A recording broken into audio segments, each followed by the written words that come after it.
about government in Nigeria. On how you organize yourself,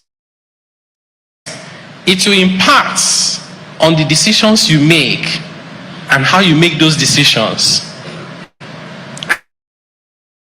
Don't go with the flow, because we've said it 1 million. If we say that Ghana is next door and we say it every day, it doesn't change the fact that Ghana is not next door. There are two countries in between. So make sure you look for the right data, read and think for yourself. It's very important. And the last one is to focus on what you can control. You can't control what the price of PMS will be now if you drive to the station as we speak. You can't control the price of diesel. But do you know what you can control? How you react to it. In my house, we used to on the AC everywhere. You know, then band A came. Then diesel price went up. You know what we now invented? Now, if I'm in the house, only my AC can be on. Everybody must come to my room. We suddenly realized it was helping us to bond better. If you want the AC, come to daddy's room. We use one AC. All of us are still okay. Before it was 7 ACs working at the same time. So focus on the things you can control. Some of them are as simple as this is my AC example. Some of them are more dramatic, impactful in terms of the decisions that you make. You know, Trump is doing his stuff. We can't control that. Trump woke up on Tuesday, a few days ago, and said that on day 1, which is just 2 days to come, 20th, right? Trump says, why is it that we have internal revenue service and we don't have external revenue service? I have never heard that before in my life. Trump wants to set up an external revenue service for the US to tax the rest of the world. He's not joking, you know, but we don't know how he's going to implement it. Whatever he does with that would affect international trade. It will affect Nigeria. But can we stop Trump? No.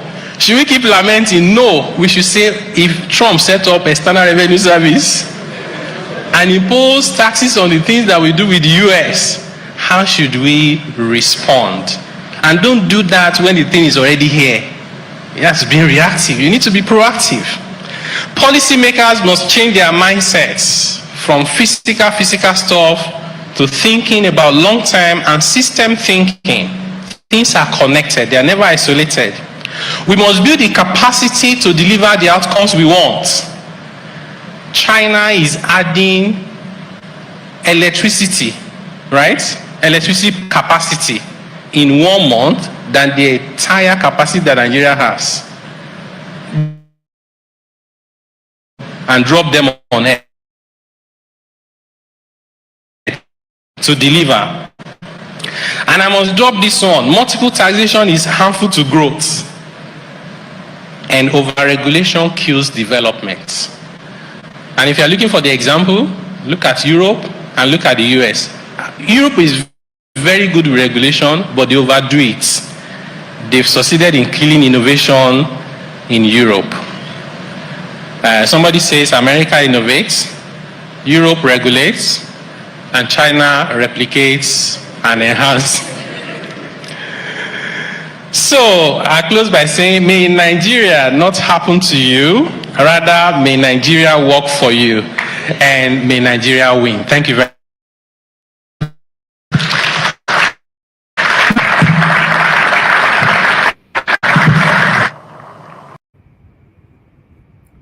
All right, guys. Good morning, good afternoon, good evening to every one of you, my people. Thank you very much for your time with us today.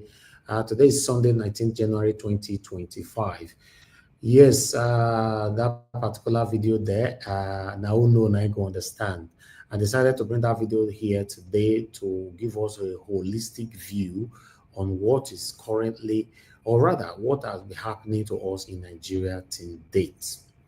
Yes, that our professor right there actually bullet pointed every bit what is happening to us in the country. He went on by saying, "When Nigeria never happened to you, you know, now because of the way Nigerians are going, the silence between us."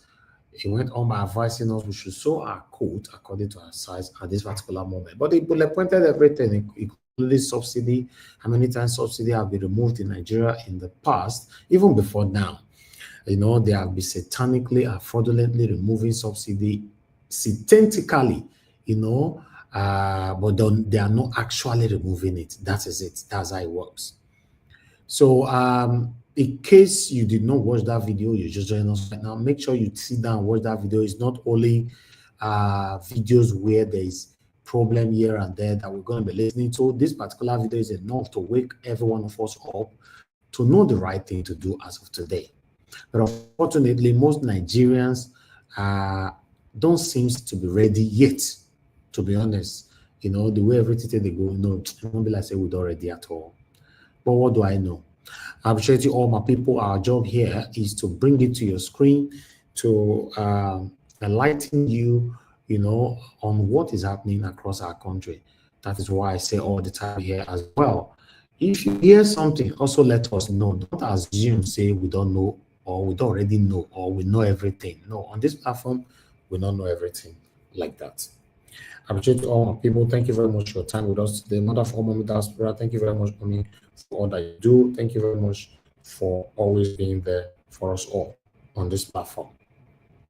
I appreciate every one of you. Thank you so much, Peggy Muddy. Thank you, Divine Cross. Didi Anthony, thank you very much. I just saw your super chat right now. I'm very, very grateful. Your pocket never ever run dry. Gapansat, I can see you, sir. Good evening to you. Madarita, thank you. Mr. Johnson Emmanuel, thank you, my people. Grace, Hopes and Properties, thank you very much. Peggy Modi, thank you, ma. Appreciate you. Good evening to all. Thank you, Kacha Nofe Modesta. I can see you right there. Jude King, I can see you as well. In fact, I've showcased everybody on the screen already. Olumide Akiwumi, my brother, I can see you right there. Something to use too. Adelaja Ogumbi, thank you very much. I appreciate you. George Fosa Igbenedio, I can see you as well. But I'd like us to just move on right now, not to waste more time in acknowledging people, even though I know I've already acknowledged everybody on the screen. But nevertheless, we still have one or two videos to showcase for you guys. I just wanted to come in now because the video that I have is just two, and it's a short videos from Very Dark Man. And I have an article to tally what I put right there on the screen, as you all can see. I don't want Britain to be like poor Nigeria, where terrible government destroys lives. Kemi, Badenock. I talk this one. So Kemi Badenock, I've heard talking the other day, say Nigerian government need to go beg this woman. Let the beg and say, if we fed quarrel before, forgive us. Because the way this woman they go, be like woman where is sign, where vow, say Nigerian government, I go drag una sote, una go hear word. Because this woman, the way she they go, she not ready at all to give up on Nigerian government anytime soon. Remember that she might likely become the next prime minister of the United Kingdom. So you know what that will be if that happens. Although most Nigerians have agreed with our steps, while many of them have also disagreed with our step. Thank you very much, Wabo Felix, for just coming in. Good evening to you. But meanwhile, I would like to quickly take on this article first to tally this particular one that I just mentioned here before we listen to the short videos that I have for you guys. While I'm doing this, I'm going to post out a link for those of you that want to join us. Remember, today is Sunday. I'm just going to do this. Hopefully, not like I promised yesterday. I don't like promising anymore. I wanted to spend like 1 hour, 30 minutes just yesterday, but now see the way the broadcast go yesterday, it was baffling. But more, I've posted a link already right there on the comment section. For those of you that want to join us, please click on that link. You can start coming in now if you have something to talk or contribute to what we've presented so far or today. But meanwhile, on this particular article, I'm just going to take one or two or look for a quote and put it together to tally up what we have there as a title. This is coming from People's Gazette. I don't want Britain to be like poor Nigeria, where terrible government destroys lives. Do you agree that Nigerian government destroys lives? Just put it right down in the comment section if you agree with her on this particular one. The UK Conservative Party leader Kemi Badenock says she does not want Britain to be like Nigeria, a poor country where terrible government destroys lives. In her first speech of the year on Thursday, Ms. Badenock explained her push for real conservative that guarantees a better, richer, and safer tomorrow for the younger generation of Brits. Why this matters so much to me is because I know what it's like to have something and lose it. I don't want Britain to lose what it has, said Miss Badenock. She went on. I grew up in a poor country. I watched my relatively wealthy family become poorer and poorer and poorer, despite working harder as their money disappeared with inflation. Ms. Badenock added. The Tory leader narrated how she migrated to the UK at the age of 16 with her father's last £100 would never want the UK to become a country like Nigeria where terrible government destroy lives. Then she went on. I came back to the UK at 16 with my father's last £100 and I hope of a better life. So I have lived with the consequences of a terrible government that destroy lives, and I never ever want that to happen here in the UK, Ms. Badenock added. This comes as another episode of Ms. Badenock criticizing her home country, Nigeria, exposing how prolonged misgovernment is ruining the country. Before now, she has berated Nigeria police as armed robbers who intimidate the citizens and they are employed to protect with their guns. Angered by Ms. Badenock, intermittent criticisms of Nigeria at every opportunity, Vice President Kashim Shettima responded, telling her to change her name if she does not want any association with the greatest black nation on earth, Nigeria. So we'll leave it like that. Another episode from her right there. I believe this one now will hit harder because this one, remember the first one that actually came out from her was directly to the police force. But this time, she's attacking the body of the government, in a holistic view. As you can see there, the Nigerian government destroy lives. And that one, it be as a get. But if you agree, let us know. If you disagree, let us know. Or should I put it as a poll so that we can take this poll later on? I don't know. I think we should put it as a poll. We never put poll out for a long while. Let me put this as a poll. Just give me, let me go on a quick break as I create the poll. Then I'll come meet you guys again. Okay. Guys, help us to press on that like and help us to share. I appreciate every one of you. Now God bless you, my people. Thank you very much for all that you guys are doing. So let's go there quickly. Let's go on this break.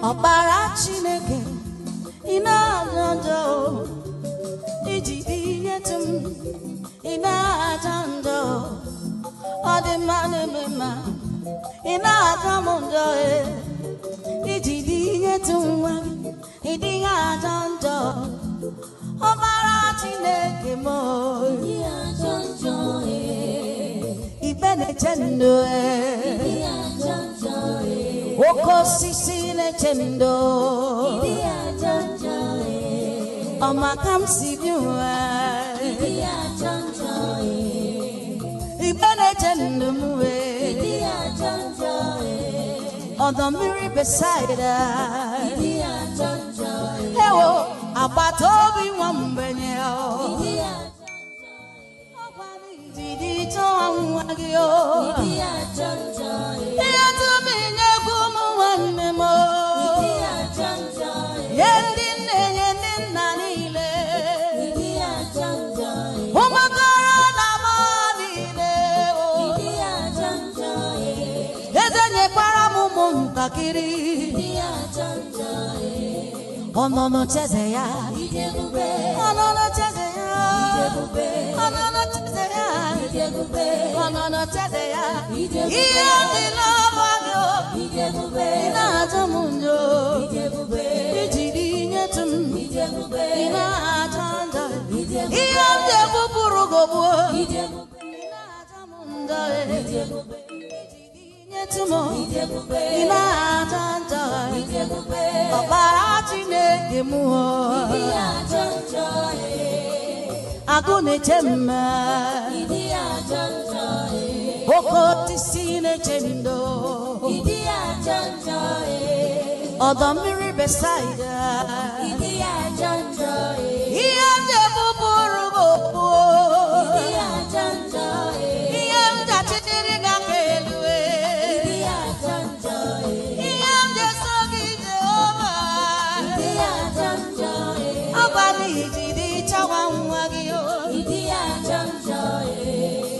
Maxim Michael. One more.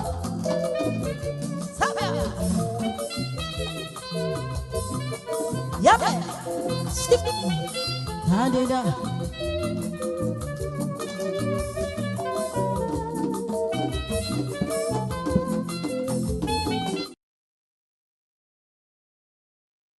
Thank you very much, my people. I appreciate you all. A poll I've put out there.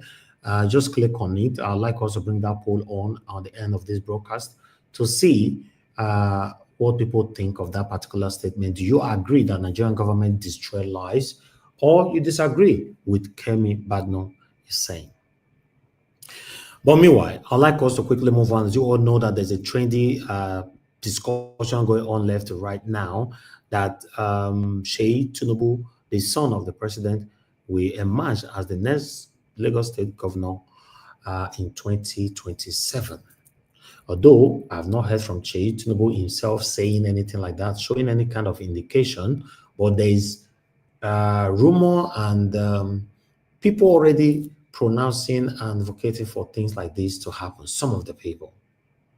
Although I commented on the platform a couple of days ago by saying that, yes, we understand that the father have done wrong, but Sheyi Tinubu, as the citizen of the Federal Republic of Nigeria, is not too young to rule.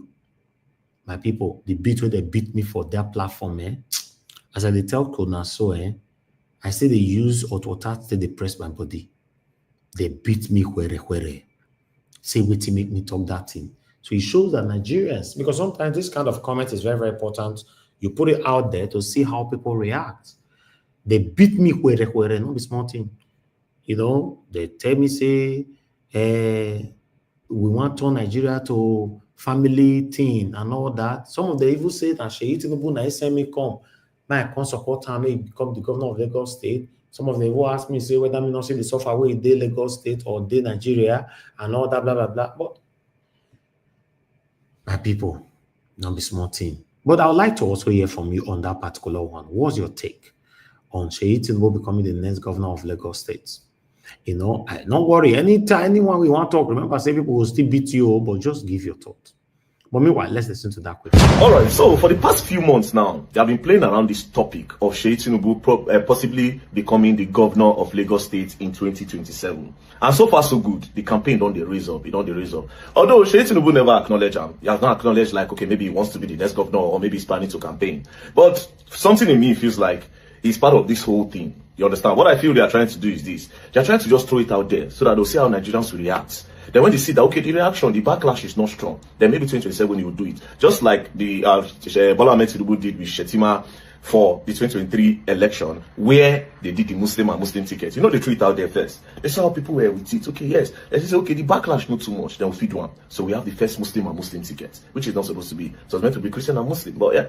Anyways, so this one looks like, okay, yeah, these people won't test. So they don't test now, they don't say, okay, yes, so let's see if it makes sense.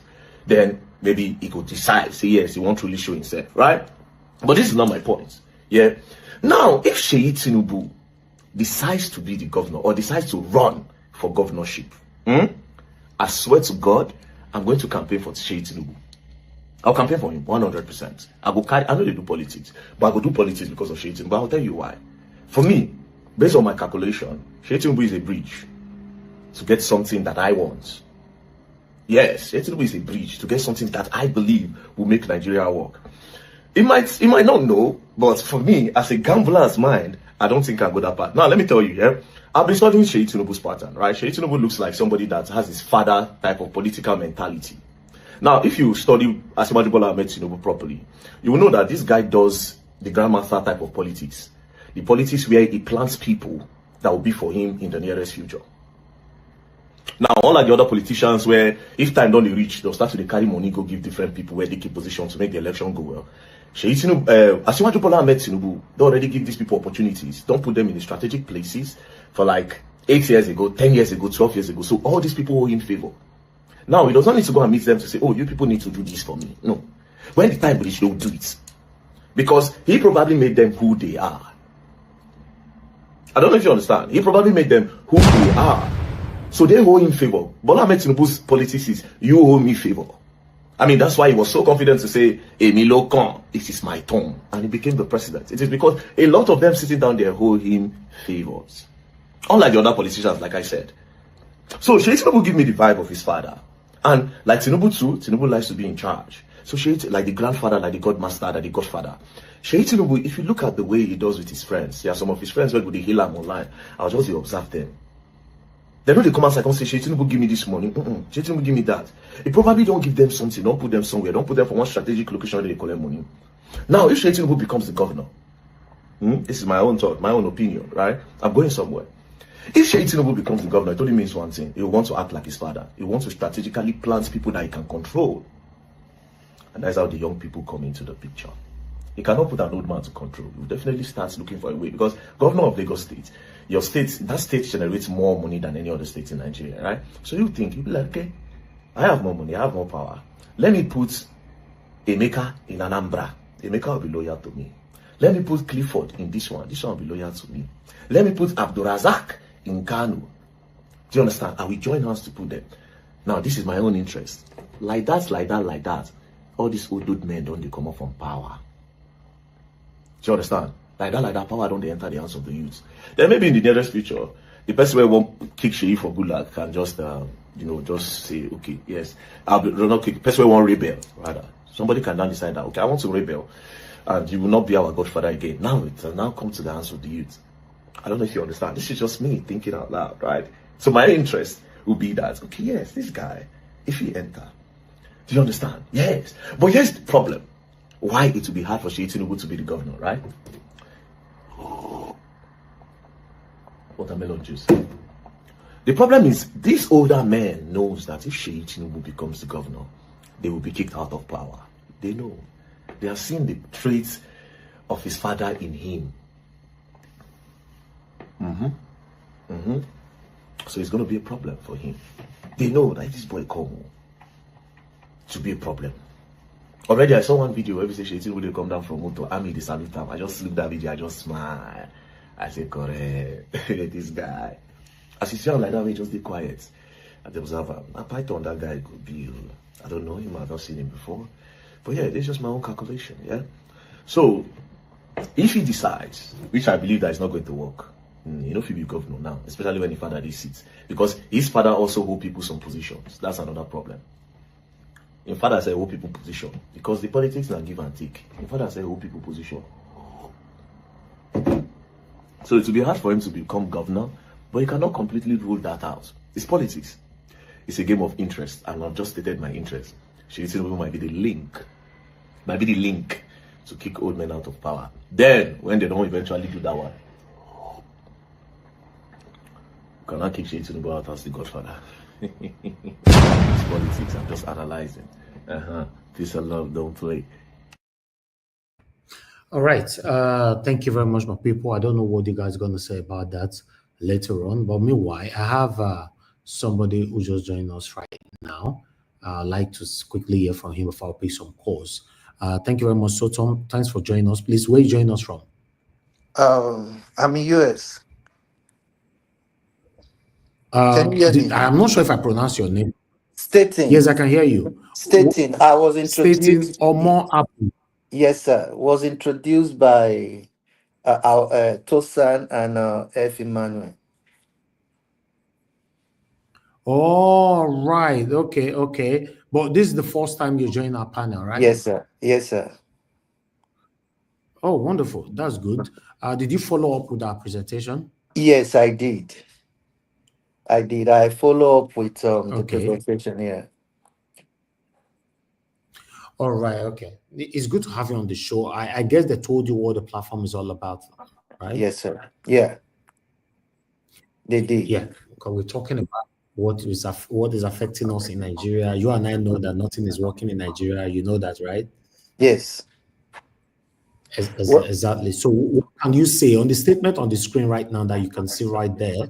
Kemi Badenock is saying that I don't want Britain to be like a poor Nigeria where terrible government destroyed lives. Do you agree that Nigerian government destroying lives, or Kemi Badenock is just emphasizing? Of course, to an extent, I definitely agree with her because, first of all, the Nigeria government, what they care about is their personal interest. They don't care about the lives of Nigerians. If you look at the lady in the US that did a project, or she did a project on something. I think the project she did was to prevent the COVID virus or something. I can't remember. So Mm. immediately they just invest. The American government invested in that girl immediately, and she's a Nigerian. Whereas we have a lot of Nigerians which have they've invented a lot of things. Some people will try to use their platform to showcase them, and that will be the end. Our government, they are not interested in anything about us. Even if we build a car, build an electric car, a lot of Nigerians they've done something like that at the past, but the government are not interested in them to invest in these people to showcase what they have. If you follow the Nigeria news, which I know you did, you are doing, I think someone invented a generator that can run with water. If you have Yeah. someone like that, why not invest money on him to make a massive production that will deliver us from darkness? But instead, no. Exactly. What we are doing is just to, loot and share the money amongst ourselves. So I definitely agree with that. They don't have the interest of Nigerians at heart. Thank you. Thank you very much, my brother Omo Abu. I'll come back to you shortly. I have somebody on the phone that want to contribute to this. Thank you very much, Mother Deborah, for calling in. Good evening to you, ma. Please, I'd like you to talk to us. Hello. Hello, Mother Deborah. Can you hear me, man? Good evening to you. Yes, I can hear you, sir. Good Thank, evening, Mr. Elvis. thank you, ma. Please talk to Good us. evening to everyone, our viewers and commenters all over the world. Just a quick contribution to what you've just showcased in the broadcast. Let me start first by commenting on there's this long video of is it a tax reform or the one the man was analyzing things that are wrong in Nigeria, trying to Yes. make yeah, I agree with some of the things that he's saying, but I think a lot of the things that he's still saying, uh, to me, it still does not make sense because, like what he was trying to say about people saying, "May Nigeria never happen to you." Yeah, it's okay to make positive confessions, but when you're making a positive confession and you're not active, you're not. It's like somebody saying, "Oh, I'm well," and you are not really taking treatment. It's still not going to work. So positive confession has to still go with actions that that tally with your confessions. So if you really look at Nigeria at the moment, what is really working? There's no any section in Nigeria that is working that you can really say, okay, this section is functioning effectively. There's no any section. Is it education?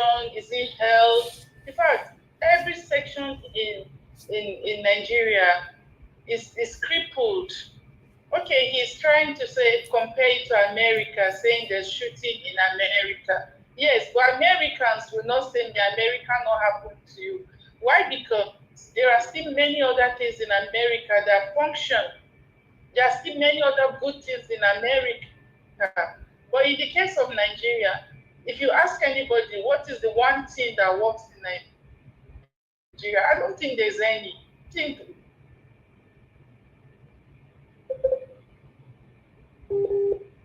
yes, still in Nigeria. Network is failing. Come to the statement that Kemi Badenock made. She is right. I agree with her that the Nigerian government distributes like Elvis, you are seeing the system. Oh. world, especially in the UK. Okay. Before turning 18 years of age,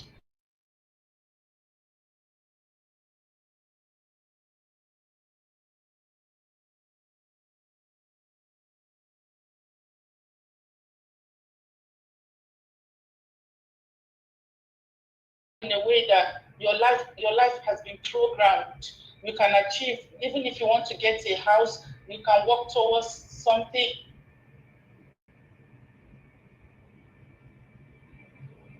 It's not determined.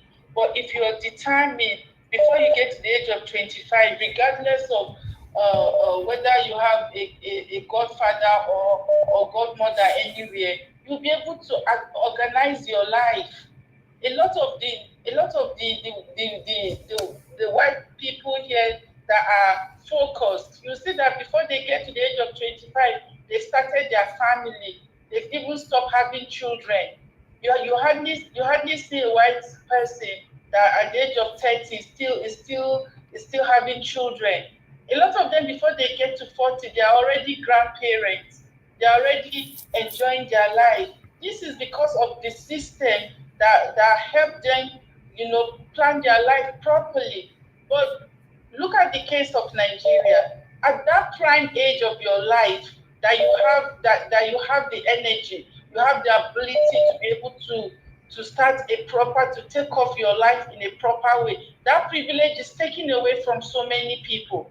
That a lot of people at the prime age of, let's say, 20, between the age of 20 to 30, which is a prime age for most both female and male, to organize their life, to have a family, to be able to work hard, to stabilize their life. The opportunity is taken away from you. Maybe at that 30, you have not even found a job. Maybe you're still living in your parents' house. So do you know how many lives are ruined like that? So many lives are ruined because of the inability of the system to ask the government to actually put things in place that can help people stabilize their life and utilize the prime part of their life. So I agree with her 100% that lives are being ruined. People die from things that they shouldn't die from. You see a lot of young people dying from health conditions that they shouldn't even die from. So the system there is actually destroying lives. And I agree with her 100%. So coming to talk about Sheyi Tinubu, I disagree with what the analysis that Very Dark Man made. I was really disappointed that he did such an analysis. Okay. Because this is the same thing that put Nigeria where it is today.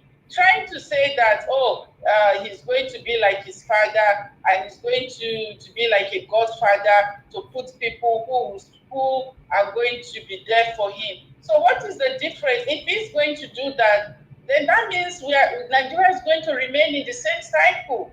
If you are electing leaders, not because they are qualified or not because they can do a better job, but you are electing leaders because you want people that will be there for you, because you want people that you become a godfather to, then that's nonsense. That means he wants the same problem to continue. Okay. Because this is the same thing that puts Nigeria where it is today. If you are going to elect people, it shouldn't be based on godfatherism. It shouldn't be based on that. You should put people in positions because you feel they can do the job, because you feel they are qualified. So a Very Dark Man is saying he's supporting Sheyi, he's going to campaign for Sheyi Tinubu because he's going to act like his father. So it means he doesn't obviously want Nigeria to change, because this is the same thing that has put Nigeria where it is today. So I just hope maybe he doesn't do it. But that analysis he made, to me, does not make sense. Then automatically he's saying the cycle should continue, because this is exactly the mess that we are in today. Okay, so thank you. That's my own contribution. Thank you very much, Thank you so much, Mr. Elvis. I appreciate you, man. Thank you so much. God bless Yes, you. sir. Thank you. All right. We have Larry with us. Good evening to you. Your name and where you're calling us from. Hello. Hello? Hello, sir. Yes, sir. Yeah, good evening to you. Is that Larry? Yes, sir.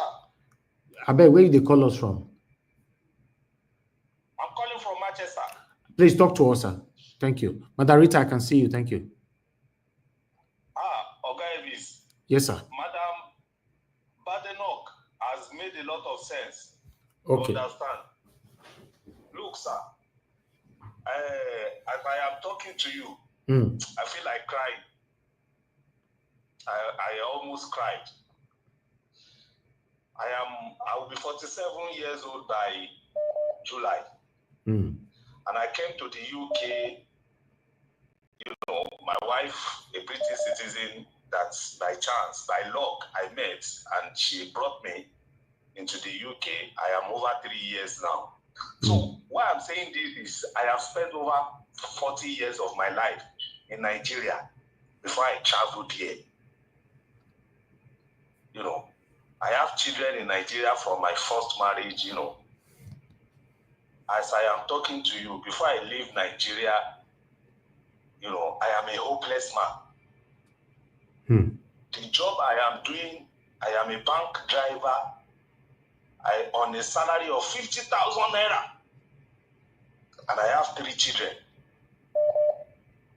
2021 that I came to UK, towards the end of that, I came April, towards that end of that 2021, my first and second children got admitted into university, state university,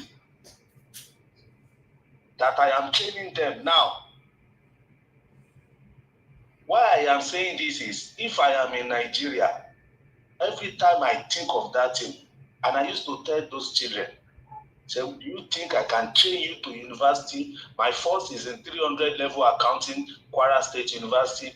The second one is in Ondo State University, now at Adekunle Ajasin University, doing philosophy, 200 level now. You can imagine what the one in Kwara State University as school fees per session is 250.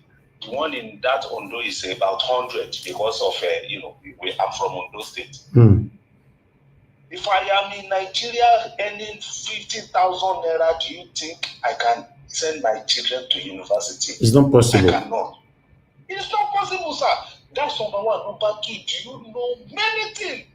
Over 40 years, the country I am born, that is my national, that I have never enjoyed any benefits since I come to this country. A lot of things, credit cards, many things. They just take this space. Any things that will make life to be easier for you, no difficulty. No. What am I doing? I will not lie to you, sir.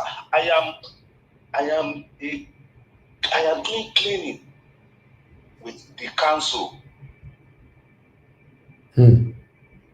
Yes, cleaning. And I am living in a flat of 2 bedrooms with my wife here. Happily, that woman is right. Nigeria, I've been to Nigeria twice. I love that country, but that the people in that country, the leader, they don't like us. They wicked us a lot. Wow. So that Thank you. That woman is right, sir. Thank you. VDM, I've made a comment. VDM is not making a lot of sense. VDM is a youth, but you see, I am seeing him like somebody who has 2 faces.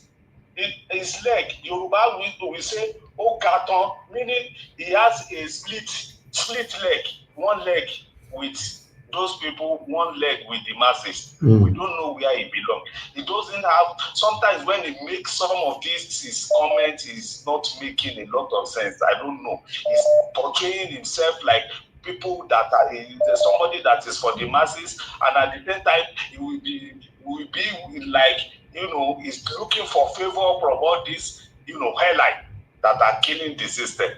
So that's my contribution. Thank sir. you. Thank you very much, Mr. Larry. I'm so happy you called into the show today because a lot of people are listening to you, and I believe a lot of them will learn from this, your short story. Thank you, sir. God bless you. Thank you, sir. Okay, I have Madam Law of God is my strength with us. Thank you very much, ma, for joining us this evening. Good evening to you. Talk to us, ma. Thank you, ma. I can see you called you called so many times. Thank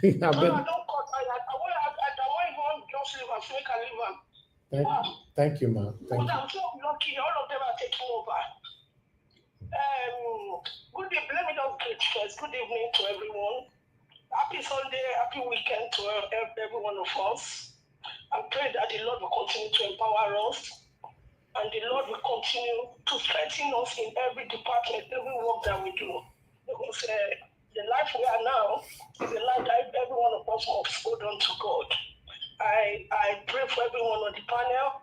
I say God be with all of you, the commentators, every one of us, even the callers. I congratulate you for being alive.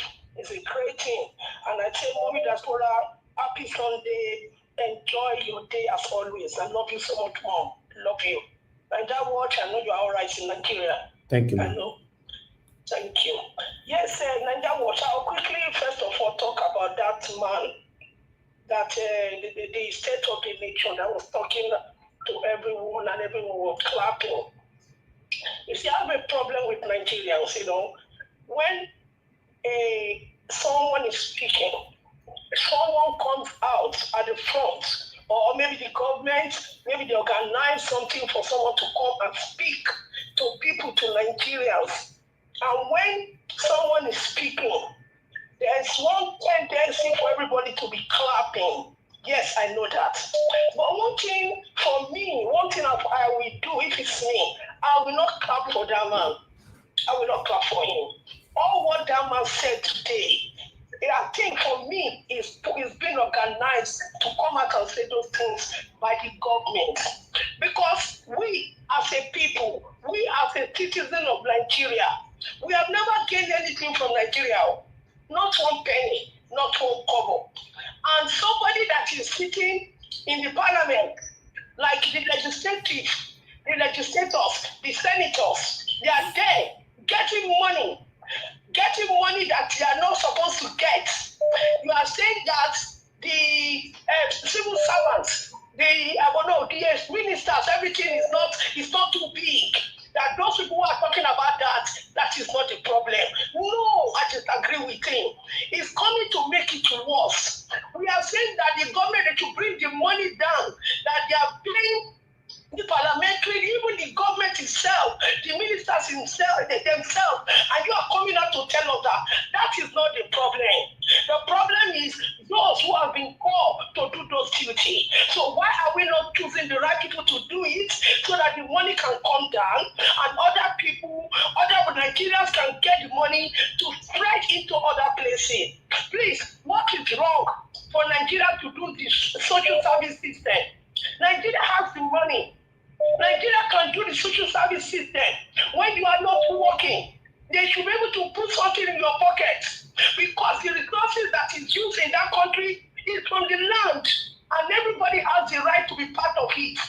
In this country, once you are a citizen of Britain, what happens is that if you are not working, our children who have never started work, they give them money. That is their share, because they are part of that country, and because of that, they have the right to take from them. So the people who are taking from us, you are still encouraging them that they should pay them more. Mr. Man, I'm not sure you are talking for us. You are talking for yourself, not for us. If you are talking for us, you are going to tell the government to bring everything down. Even the ministers to bring them down. So what is talking to me is rubbish. We can't be clapping for everybody. I'll leave that like that wash. I want to go to Kemi. What Kemi said is true. I will support him, because a lot of people, the Nigerian government has destroyed their life. This man that just spoke now from Manchester, I can see at his age, look at what he's saying. So what he said is true. But one thing I want to say before I go, I'll talk about VDM BDN. Kemi being the prime minister of this country, I don't know how it's going to happen. Because I'm looking at him, I'm looking at her, that she's warming the seat for the person that's going to, you see it all what I'm saying, you are going to see it happen. Is it not this country, it is UK? I know the politics very well. I know what they do.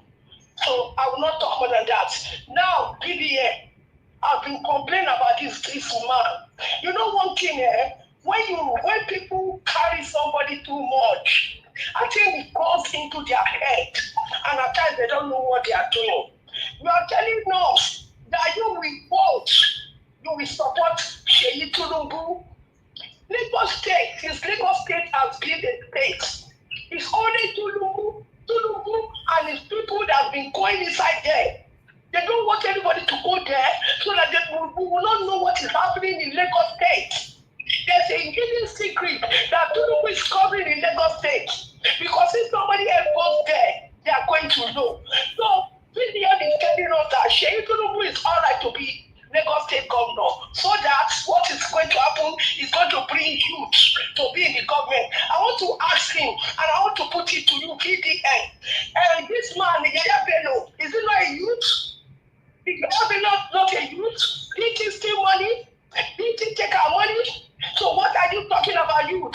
The one that was then sacked from the Tinubu ministerial job, I think is it the women, I don't know, I've forgotten. If you can remind me that lady's name. She's a young lady. What's her name? Too. That's why they took her away. So please, in the end, it's not everything you put your mouth. If you know you don't have anything to say, don't. For me, I go against Sheyi Tinubu to be a governor of Lagos State. We will not agree because Lagos State is not a family business. Why will he come there? He should go and be stealing from his dad. All the money that his dad has stolen from us, he should eat from there and not come and be a lord of house in Lagos State. Thank you, Nigerian. Thank you very much, Mark. God bless you. I appreciate you. Thank you. Wow. Mr. Wale, thanks for calling in. Hello? Yes, sir. Hello? Thank you, sir. Good evening to you. Talk to us. Thank you. To everybody on the panel, sir. Thank you. Hello? Okay, sir. Go ahead. I just want to say something. Yes, sir. Mr. Evans, what Kemi Badenock said is not new. It's something that we all know. Everybody knows it. Right? Everybody knows it. Or whatever she said, we all know it. The first time, if you can recall, the first time when she talked about Nigeria, when this guy, what is the name, the first president, she also said, if she doesn't like, she change her name. After that, when she talks about the police and everything, did you see any comment saying anything about it? They will say, okay, let her continue talking. So, whatever Kemi say whatever she wants to say about Nigeria, this and that, international, but the Nigeria, this, that. It doesn't, all these people that we have in government, it doesn't concern them. But the problem is to win Nigeria, to Nigeria as a country. Mr. Evans, we are in Nigeria now. You saw what happened. You saw during the 30th December, you saw how people coming from America, all this to Nigeria to spend money. A lot of American celebrities came to Nigeria, right? To spend money, to do work on it. Anybody was anybody was arrested. What did it happen to anybody? No. So if Kemi keep destroying the image of Nigeria, for me it is not good. For me, it's not good. The people that you are talking to now, that is the government now, they will soon come out. What about by the time he destroyed Nigeria, everybody know when I say, oh, so Nigeria is a bad country. And then after that, another group maybe to tell and Mr. your better people become the president. Don't you know that it's going to be hard for him to change the mind of the people that have seen Nigeria as a bad country? Okay. What are we talking about? I don't understand Kemi said this. Yes, we know what Kemi is saying.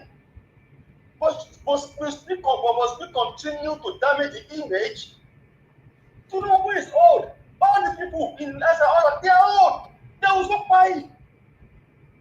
By the time they buy, this Kemi have destroy the image. What and better people coming? What did they think is going to happen? We should be thinking about that. Okay. What did the is saying?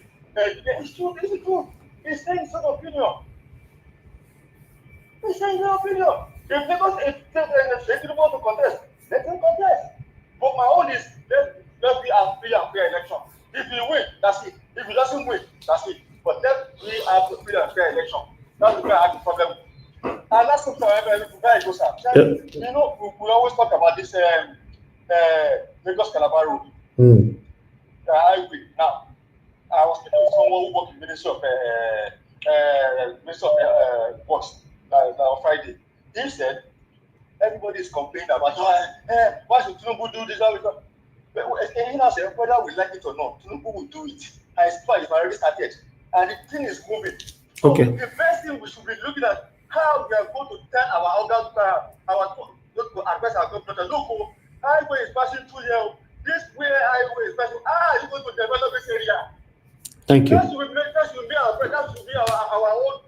Should be only now. Not only to whether we like it or not. Whether we talk for A to Z, he will do it, and he's doing it. Why can't we continue to do the right thing with our revenue? We will be talking about the governors, all the governors of Ondo, Calabar, Warrior, all these people. We tell them, look, this area, please. Okay, thank you, Mr. Wale. How you develop this area? Thank you, sir.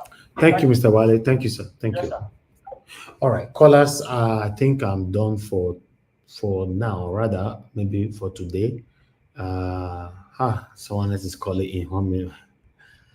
Thank you very much, Madam Emmy. Thanks for calling in. Good evening to you. Please talk to us, ma'am. Good evening. Thank you, ma'am, for calling in. Talk to us. Thank you very much for picking my call, and thanks to everyone in the panel and one listening. First of all, the caller that just made this comment, I disagree with him when it comes to Kemi Badenock, that if somebody else comes in, the world is a global village whereby if Nigeria is good, everybody sees and it speaks for itself. So if Nigeria is bad now, everybody knows, not about what she's saying. So if it becomes good and we have a better president and good governance, it will actually reflect on its own. Number two, Lagos State. Lagos State should fight for the state whereby Lagosians should become they should come out and let Lagosians become governor of Lagos State, not people from other states. The people that are real Lagosians should be the owners to fight for who should be the governor, not anyone, his family or the people that are actually working for him. And three, our governors and the government should be held accountable because Nigeria is so rotten that once people are actually be given power, the first thing is they want to buy them Prado Jeep. You give all the commissioners, you buy them cars, whereby you don't have hospitals, you don't have schools.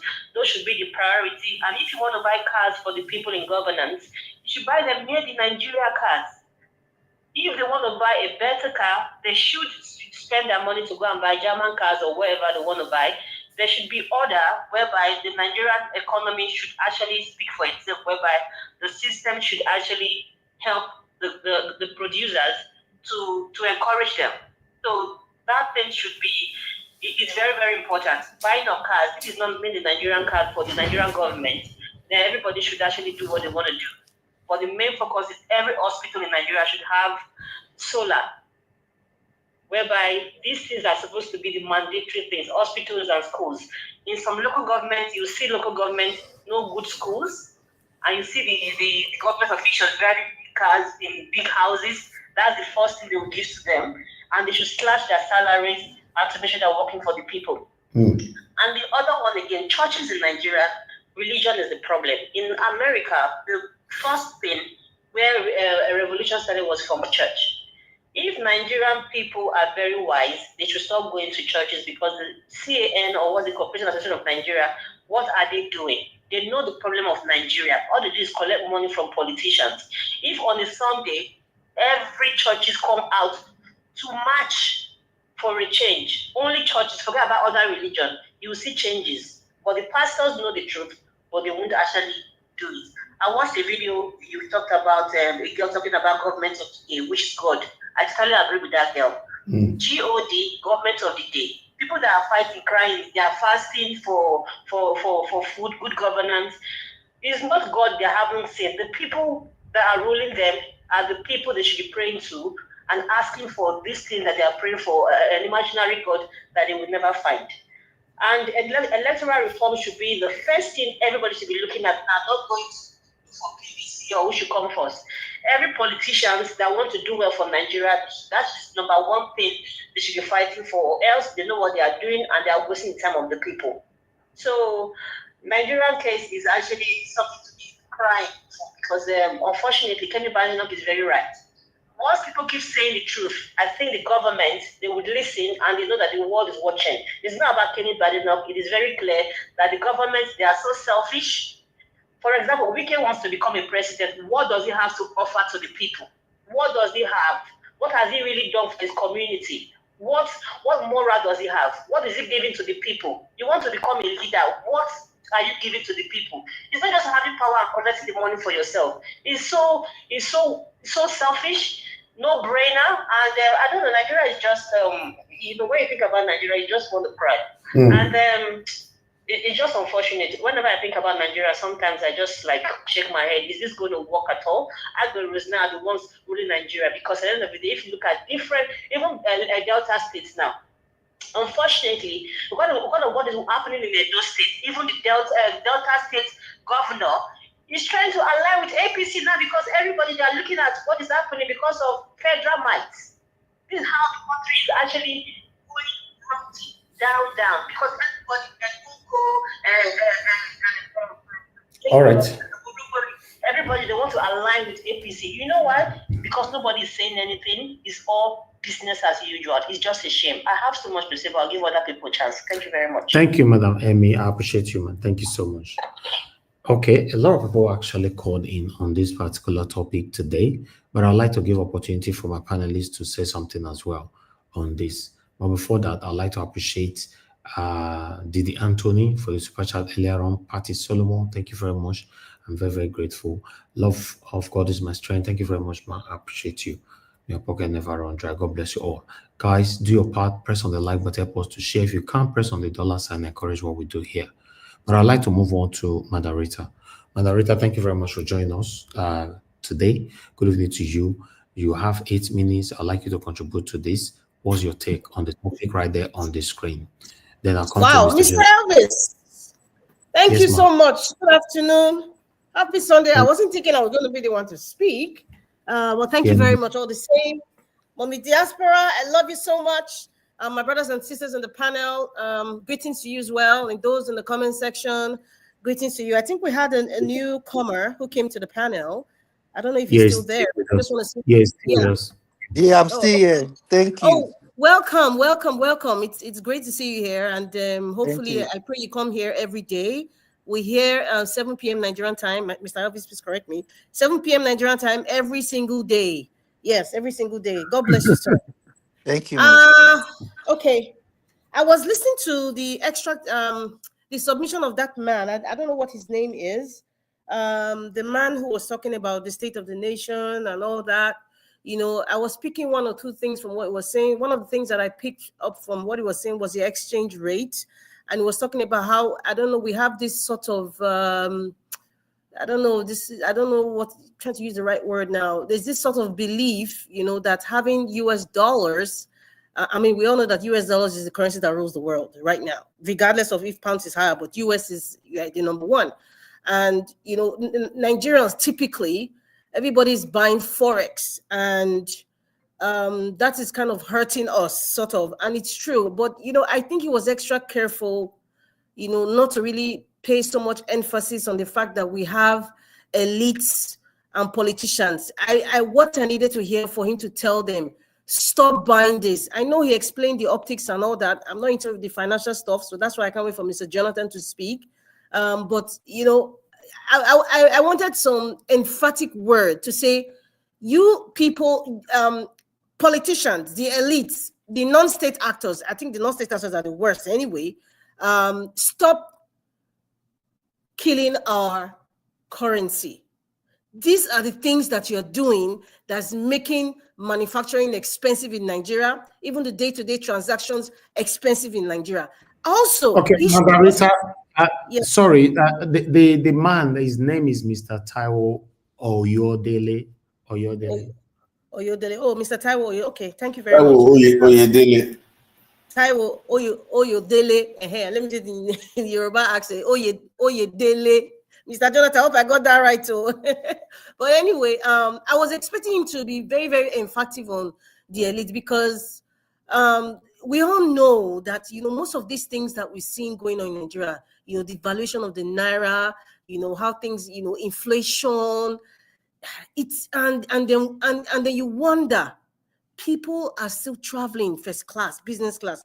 People are still are having expensive parties. And this is a country that is the poverty capital of the world. He was saying some things, and I believe what Love of God's My Strength was saying, like somehow I was smelling a rat there, what he was saying, but he wasn't emphatic enough. And then the other aspect which really, really bothered me, and Mr. Lanre, who called from the United Kingdom, God bless you, sir. And I pray that as you come to Britain, your life will get better, and your children's life will get better. It's very sad. At that age, we can imagine if he was in Nigeria, he would not have been able to sponsor his children to university. He will not have been able to have a quality life. And then this guy, Mr. The man who was speaking about the state of the nation, he's telling us that we shouldn't say, may Nigeria never happen to you. Okay, I actually want to break it down. Why I'm not talking about for everybody now, we continually say, may Nigeria never happen to you. Many people who come from diaspora, some of you get the services of private security. May Nigeria never happen to you.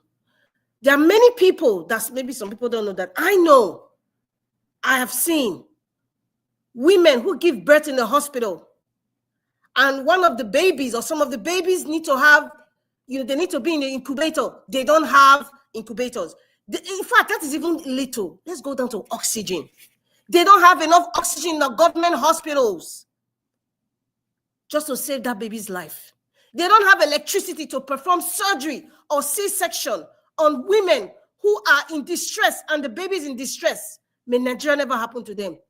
We have people who cannot afford basic education. Yes, basic education. I know that man was talking about somebody who couldn't afford 3,500 naira. So some people, 500 naira can be like, that's nothing to you. But that's a big deal for a lot of people. May Nigeria never happen to you. If you are arrested as a young man, you carry dreadlocks, you have a laptop, you're very tech savvy, and you're just doing your thing, and all of a sudden, police just stops you on the road, and why are you dressed the way you're dressed? As if we're in some sort of, I don't know which age that they even did that. If I read my history books now, where I don't know whether we're in Afghanistan or something like that, where they'll stop you and they question you as a young man, a young Nigerian man. Why is he dressed a certain way? Why is he carrying dreadlocks? And then they arrest him, and God forbid his parents don't know anybody. May Nigeria never happen to you. Yes, God forbid every young lady who God gave her, how endowed she is, and she's studying the university, she's very brilliant, and they will have an intimidating lecturer who uses his powers, because Nigerians are, they love to intimidate people. I don't know. It's not natural. It's what we have seen and what we have ingested. Unfortunately, it's becoming a norm. Just because she's beautiful, you just feel that, oh, she's beautiful. Why is she so brilliant? No, I must get something from this girl. God help that girl. She doesn't have anybody who's standing for her. May Nigeria never happen to her or to you. So, sir, there's a plethora of situations where Nigerians are forced to say, may Nigeria never happen to you. The man who was living in the United States, that man, I told you, I know some family members. He was doing a lot for his community in Edo State. I think he's from Edo North. Yes, the man who was kidnapped and he passed away in the bush. That is a diasporan. What happened to him? He was kidnapped by up-to-date unknown gunmen or Fulani headsmen. May Nigeria never happen to any of us in diaspora that go home just because we want to go home and we love where we come from and we love our people. May Nigeria never happen to us in diaspora. So therefore, sir, when you tell us not to be using such words, or we should use some sort of affirmations like, oh, may good things happen to Nigeria. You know, it's like you're trying to force a boga fish into our throat and forcing us to swallow it. No, that's not what Nigerians want to hear. America that you compared and said, oh, every day they are shooting and all that in the school by your own statistics, because you told us sometimes we shouldn't really believe statistics. It doesn't give us the reality of what's going on. But in America, they have institutions that work. Yes, they have institutions that work. We have people who are so-called Fulani headsmen. When they catch, and these people have done mayhem to a lot of people's lives, they catch them and they release them under the basis of, let us embrace them into the society. May Nigeria never happen to you in those bushes, sir. Or Fulani headsmen, may it never happen to you. But in America, anybody who's a shooter, you know what happens, what's going to happen to you. They know they have institutions that work, sir. They have institutions that work. So it's not your place to tell us to say positive affirmations about Nigeria, because everybody's story is different. Everybody's experience is different. Everybody's pain is, everybody's pocket is different. Everybody's situation is different. So you can't tell me how to feel. It's like you're beating me up and you're telling me I shouldn't cry. Or you're pissing on me and you're telling me that it's the rain that's falling. Hello? That's just what I want to say about that. You know, I know I have a limited time, but I'm just going to try to be quick. Now, as for Sheyi Tinubu, yes, Mr. Alvis, you said, so I didn't really hear that part. I was off and on. You said they always, please don't allow them to be beating you online, sir. That you said that Sheyi Tinubu has, he has a right to. No. Later I talk, I go one platform, I went to comment that he's not too young to rule. You know, although his father's reputation might affect him and all that. So that word is not too young to rule. They beat me as I talk, so I still they take massage.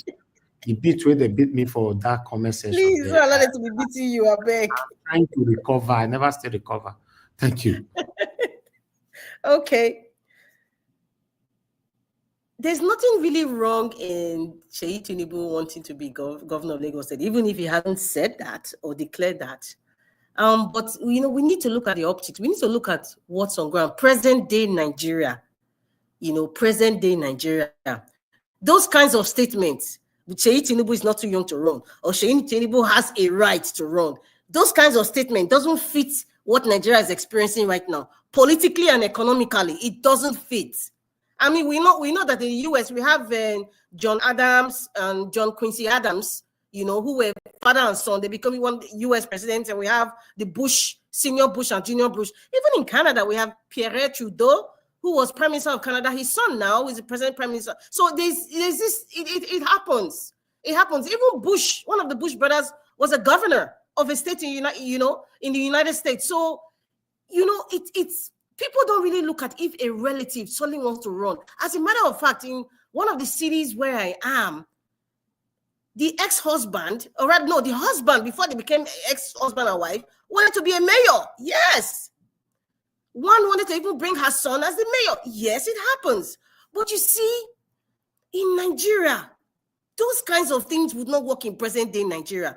People would frown. People will make it seem like you have no right to even vote. Sheyi Tinubu has no right to even say anything concerning politics. Why are they saying that?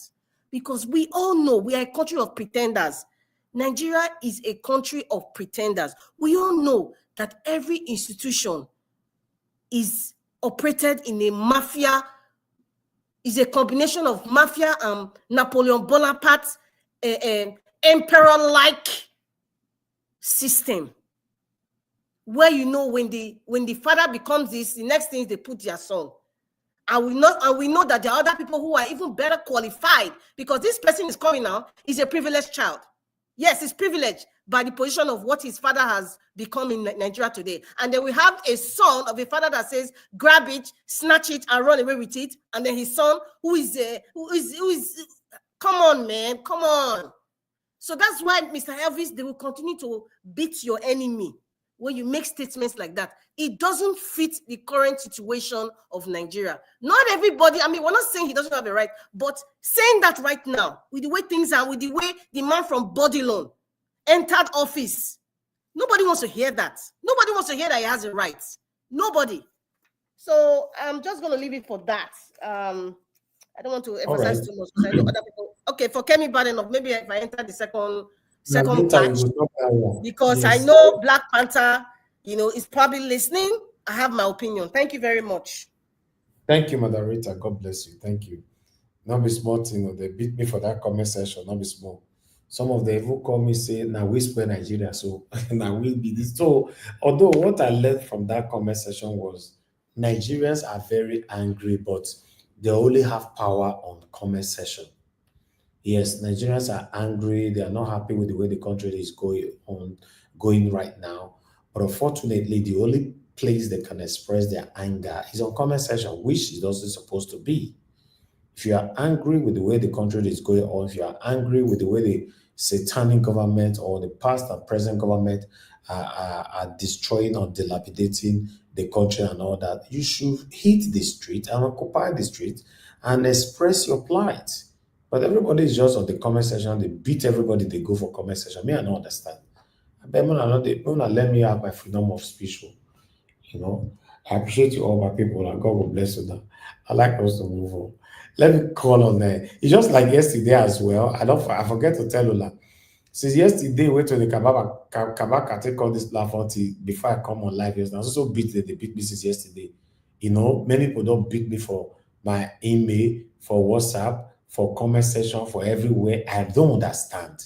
Some of them say to the Kabaka not reach where people carry come like a platform like Nigeria was and all that. Let me educate those of you because some of you are so here. Let me educate you. The platform doesn't have any kind of trace of segregation. You understand? Or limitation in terms of anybody that doesn't want to come here to speak. You should always have that in mind. The same people that you look down on, if they are doing the wrong thing, for example, we need them to question them. Or you just want to be behind, be questioning them from afar, and you cannot hear directly from them. I'm not truncating any of you or stopping you from your freedom of expression, how you will ask them questions. The only thing I'm stopping you guys from, you cannot insult my guests. And that can never change. If not that one on the verse put, it can never change. You can't insult my panelists, you can't insult my guests, you can't insult my callers or my commenters. The rules have always been there. Comrade Kabaka came to the platform yesterday and you were given the platform or the opportunity for you to ask him any kind of question. But some of you say no. Now insult, now why insult, or we shouldn't allow him to be here at all. That's wrong. See, tomorrow, my life is bitter with this platform because we turned him down from coming to speak here. Now, so now still push that time. He can never. No, Mr. Naja will not go agree. We not go agree. I succumbed to that, which I later regretted. That at least, if not for anything, let him speak. If we have to stop all of them, then who are you going to talk to then? You want to end up your plight on the comment section, like many majority Nigerians are doing. We should be able to talk to them directly.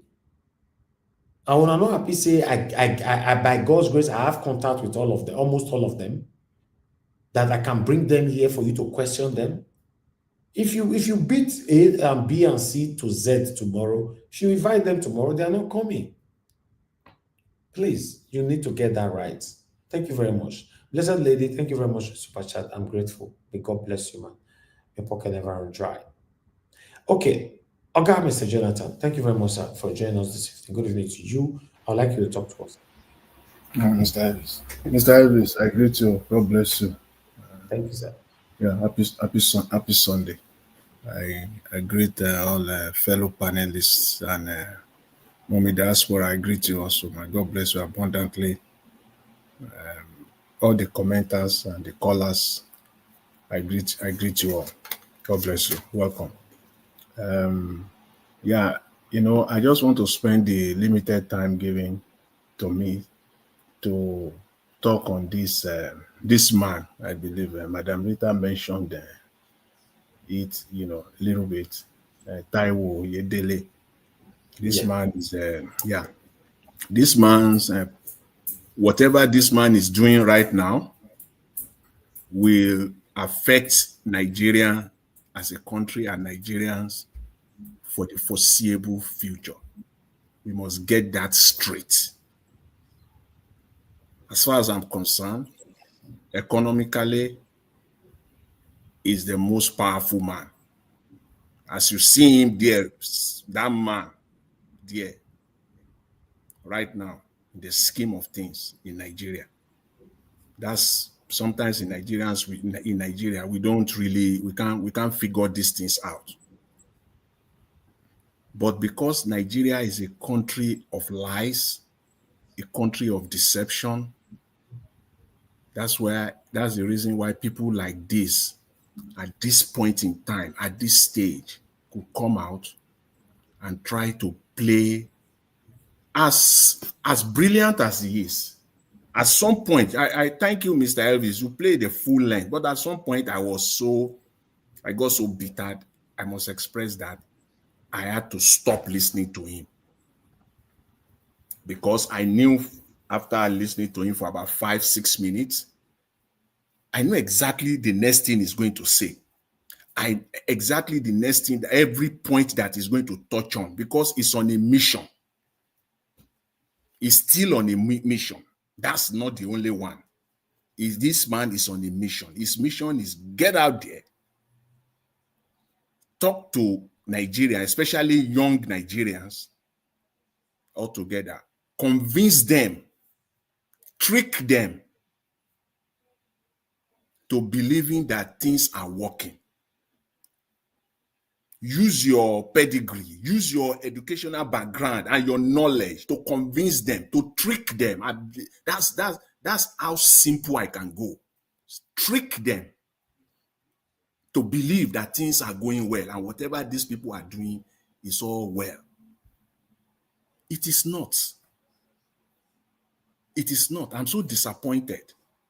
They have no capacity to say the truth because they believe that when they use people like Oyedele, they can come out and bamboozle people, deceive people, that people will not be skilled or knowledgeable enough, most Nigerians.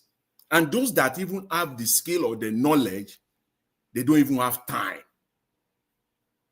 But Mr. Jonathan, sorry for pausing. Yeah. It just occurred to me. You see that man that came out, the so-called expert that came out, yeah, because Sanusi speech, the one that Mr. Naja was, he said, yeah. I am yet to see somebody that's come to explain to Nigeria what the heck they're doing. So they had to bring this person to deceive Nigerians. That is the response. He's on a mission. Is on a mission. These people have no capacity to say the truth. And I'm here after listening to him just to touch. There's even no time because I will need equal time as he himself as he had to dissuade every point that this guy made. But for the purpose of this platform, let's just touch on 3 or 4 or 2, 3 or 4 if time permits. Everything he said was just a lie. He came out there to deceive Nigerians. Pure and simple. And he will not expand on it. I was waiting for him. Maybe he will go deeper. He knows that if he goes deeper, he will have to, he will be getting himself into trouble. He talked about investment, foreign investment. Let's start by saying this. He said the outlook. He said the worst is behind us. What a lie. The worst is behind us. That's what this man said, quote and unquote. That's his statement. And this man will be held accountable for this. And with this player will come after him. Nigerians will come after him. He said the worst is behind us. You are working for your paymaster. You have no capacity to say the truth.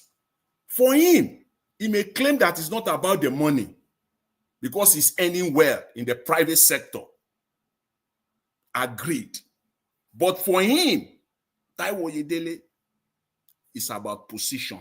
It's about title for you. That's all. That's just what it is for you. If it is not about the money, It is about the position, the title. You are out there now speaking. Nigerian government is sending you both within Nigeria and outside Nigeria to be perpetrating these lies. Investors confidence.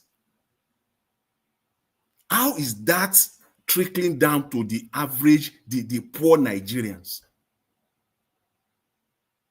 Bring down the entire, bring down $10 billion today. Let the market will open tomorrow in Nigeria. Bring $10 billion to enter the Nigerian stock market tomorrow. How that will affect the man on the street in Nigeria, I don't know. It is for their own pocket. It is for their own gains. This is simple. How that will impact the lives of the Gary seller in Nigeria, you will come and explain to us. He talked about structural adjustment. Structural adjustment for what? This structural adjustment that we are talking about, how that again will impact Nigerians, I don't understand. And then he continues. When he talked about the structural adjustment, he did not mention the ways and means. The trillions of naira that has been printed since 18 months, since this present government now got into power. He did not mention that. And how you will juxtapose that, how that structural adjustment will work in line with these ways and means of trillions of naira. You will need to explain to us, Mr. Oyedele, you will need to do that. You didn't talk about, I was waiting whether you will talk. You dare not go to the ways and means. You dare not go there. You talked about forests, the Forex Reserve, another lie that Nigeria has $39 billion now in this, that it has been increasing since the last 18 months. But Mr. Oyedele, you did not tell us the net. How the CBN governor, Cardozo, Wale Edu, the finance minister, how they are disgraced in Washington, D.C. in September last year. They disgraced them. They asked them, both of them sitting, we know about this reserve. Please tell us the net reserve. Here was their response. We will go back and we'll get back to you. That was the response of the finance minister in the eyes of the whole world, sitting in front of, I'm talking of real investors. They couldn't answer that question last year. Today, they still will not provide you answer to that question. What is the net? Stop lying to Nigerians. It is the net that matters. You can earn $10,000. How much was deposited into your account at the end of the month or 2 weeks? How much? Tax has been taken. It is what gets into your account that is your money. That is your net. What is Nigerians' net? And stop peddling this $39-40 billion. If Nigeria has $40 billion, we keep saying it, Mr. Oyedele, why is Naira still 1,005, 1,006? Why can't Nigeria take $10 billion and enter the foreign exchange market tomorrow and defend the Naira? In the next 3 weeks to 4 weeks, we'll see Naira drop back to 900 Naira. Why can't you do that? The answer is because you don't have the dollar. You don't have it. Why do you keep lying? And you are there also peddling this. And another lie, Mr. Oyedele. And you knew this is a lie. You are sitting, people are clapping there for you. You need this, everything you are saying there is a lie. To crown it all, you say the outlook, the worst is behind us. That was when I shut it off. Said the outlook. Which means that the conclusion of the whole matter, everything I have said so far, the outlook is that the worst is behind us. Why you lied all through? This man lied again. He said Nigeria is not import dependent. Based on what? They are voodoo economies that they apply all the time. You are based. If you can say that. If you say okay, it is only, you only base it on crude oil exports. How much is coming in from crude oil that Nigeria is making from crude oil versus how much import Nigeria is making? When you use that only, crude oil only, you will say, okay, Nigeria is exporting more than Nigeria is importing. But that is not the case. And you know that. You pick and choose, you cherry pick. You only base it on crude oil. Nigeria is import dependent nation. Simple. More than 70% of what we consume in Nigeria are imported. Why, if you really want to be truthful to Nigerians, what you should, someone like you, an economist like you, with your background, if you are not deceptive, what you should have said is that excluding this, we are excluding all other items. We base it only on crude oil. Then we can agree with you. But the way you said it, you want Nigerians to believe that Nigeria is not an import dependent. Even the baby in the womb know that. Nigeria is not an import dependent country. How much money did the government spend even on vehicles alone in a year?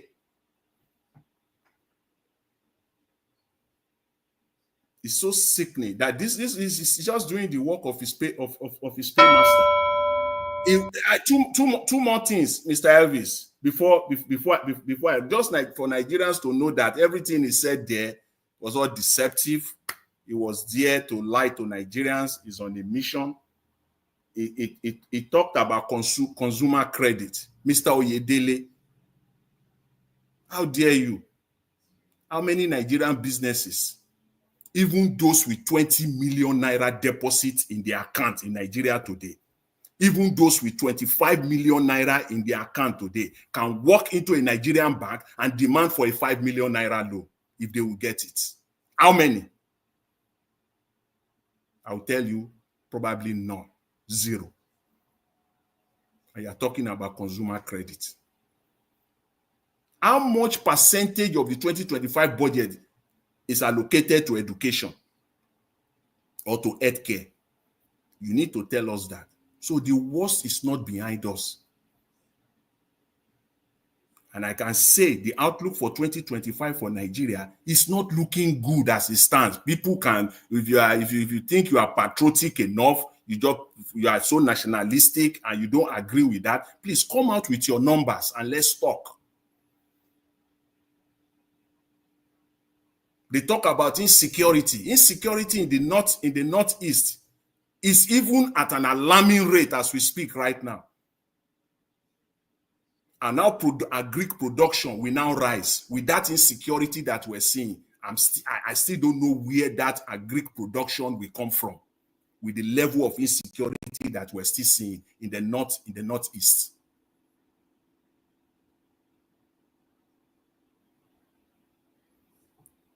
But anyways, Nigeria is a country of lies. We don't tell truth to ourselves. We like to deceive ourselves. Every point that this man made there he was not ready to say the truth. He was out there to deceive Nigerians.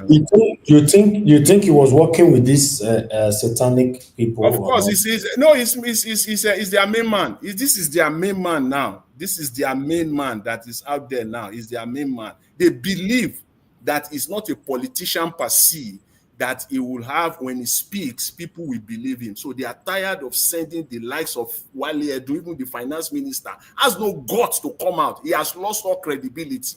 The central bank governor has lost all credibility. These people can't even come out and talk. This is the man they can use now to come out and talk on the economy to Nigeria or Nigerians. Anyway, what you cited was different from what I cited. So that's why you see this platform. We are here to learn every day. You know, for me, I didn't see it this way. I thought it was actually speaking for us. No. This man was not speaking. That meeting, that event was a propaganda machine and a propaganda event. It's not so. It's to come and tell. And if you look at the audience there, they are, if you see the faces of the audience, they are youth, predominantly youth. These are the people that they need to convince. It's it's just to deceive. It's deception. It's just to trick Nigerians to believe. And if you don't know all of these things, you will just fall flat for it. Where do you? Everything that I have stated is they are all facts. If a man in this age and time, somebody will come with both face, look you eyeball to eyeball, and say Nigeria is not an import-dependent nation. That alone should have made you to say this man is a liar from the pit of hell. Nigeria is not an import-dependent nation. Where? That means you are being mischievous. You are not saying the truth. Nigeria, where they buy, I don't know the kind of alliance or agreement that they have with Toyota or Honda. I don't understand. He's talking about Forex going down in one way. On the other hand, look at the amount of money they are spending on importation of foreign cars into Nigeria annually. It's like you are moving one step forward and two steps backward. Everything that you work on the Forex, you neutralize it again by this stupid desire for importation, especially foreign vehicles. What stops Nigeria from banning it outright? If you want to, you will pay the tariffs to the Nigerian government 300%. If you have the money, fine. Give the Nigerian government the money. Nigerian government will take it gladly. Nigerian industries are there. You are not patronizing them. Are they going to use Naira to? Are you telling me they are using Naira to? Is it not at the end of the day? Is it not dollars that they are using to bring all those vehicles in, all those SUV that they are bringing into Nigeria annually? As a matter of fact, must government change vehicles every year? Must government officials and legislators change vehicles every year? Do you know the billions of dollars? You have to exchange it literally. You need the dollars to get these vehicles in. That is only vehicle. Literally everything, they import it.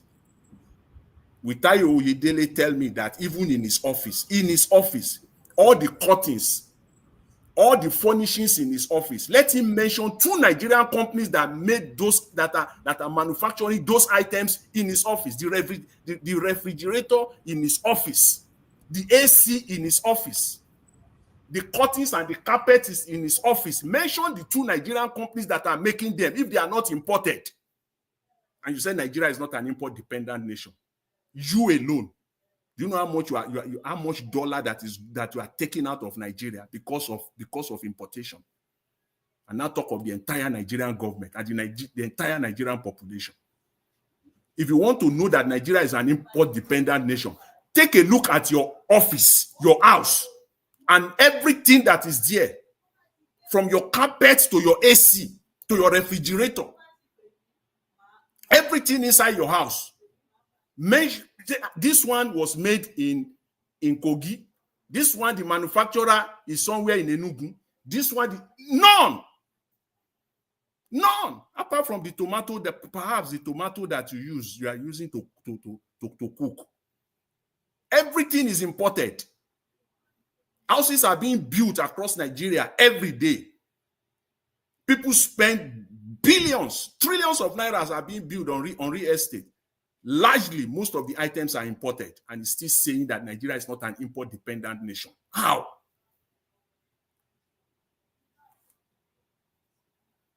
Because if you refuse to see the problem, you cannot get a genuine solution. You have to see and identify the problem. And I waited for him.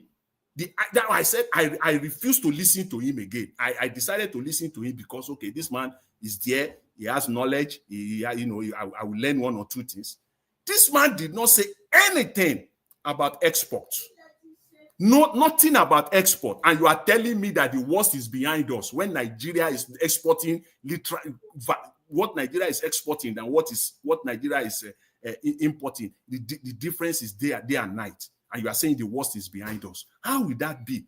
Is it not the money that is coming in through export before Naira will start, bouncing back?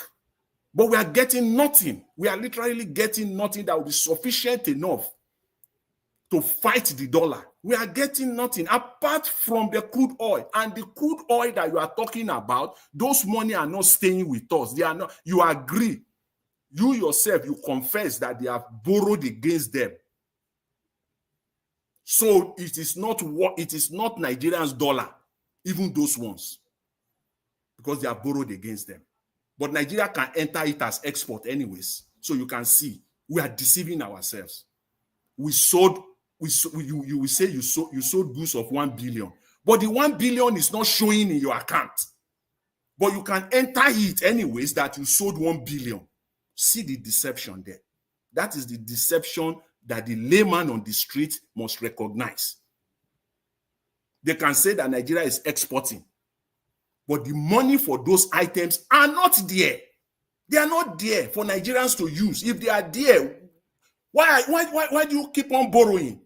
You also admitted that the NNPC has not remitted anything. Up till November last year. November was the first time that NNPC remitted. You agree to that. So what an height of deception that we have in that country. And people like this will come out and try to sell it to Nigeria. I know, I can tell you, I'm not the only one speaking. We'll wait for the coming days, with the next 2-3 days. People will this is what I'm saying. I know I can say it with my full chest. These are fine. I'm not alone. People will come out and dissuade everything they said there. Mr. Elvis, thank you very much. I really appreciate it. Thanks. All right. Thank you very much, Mr. Jonathan. I'm very happy that you got all the time to express your view on that particular video today.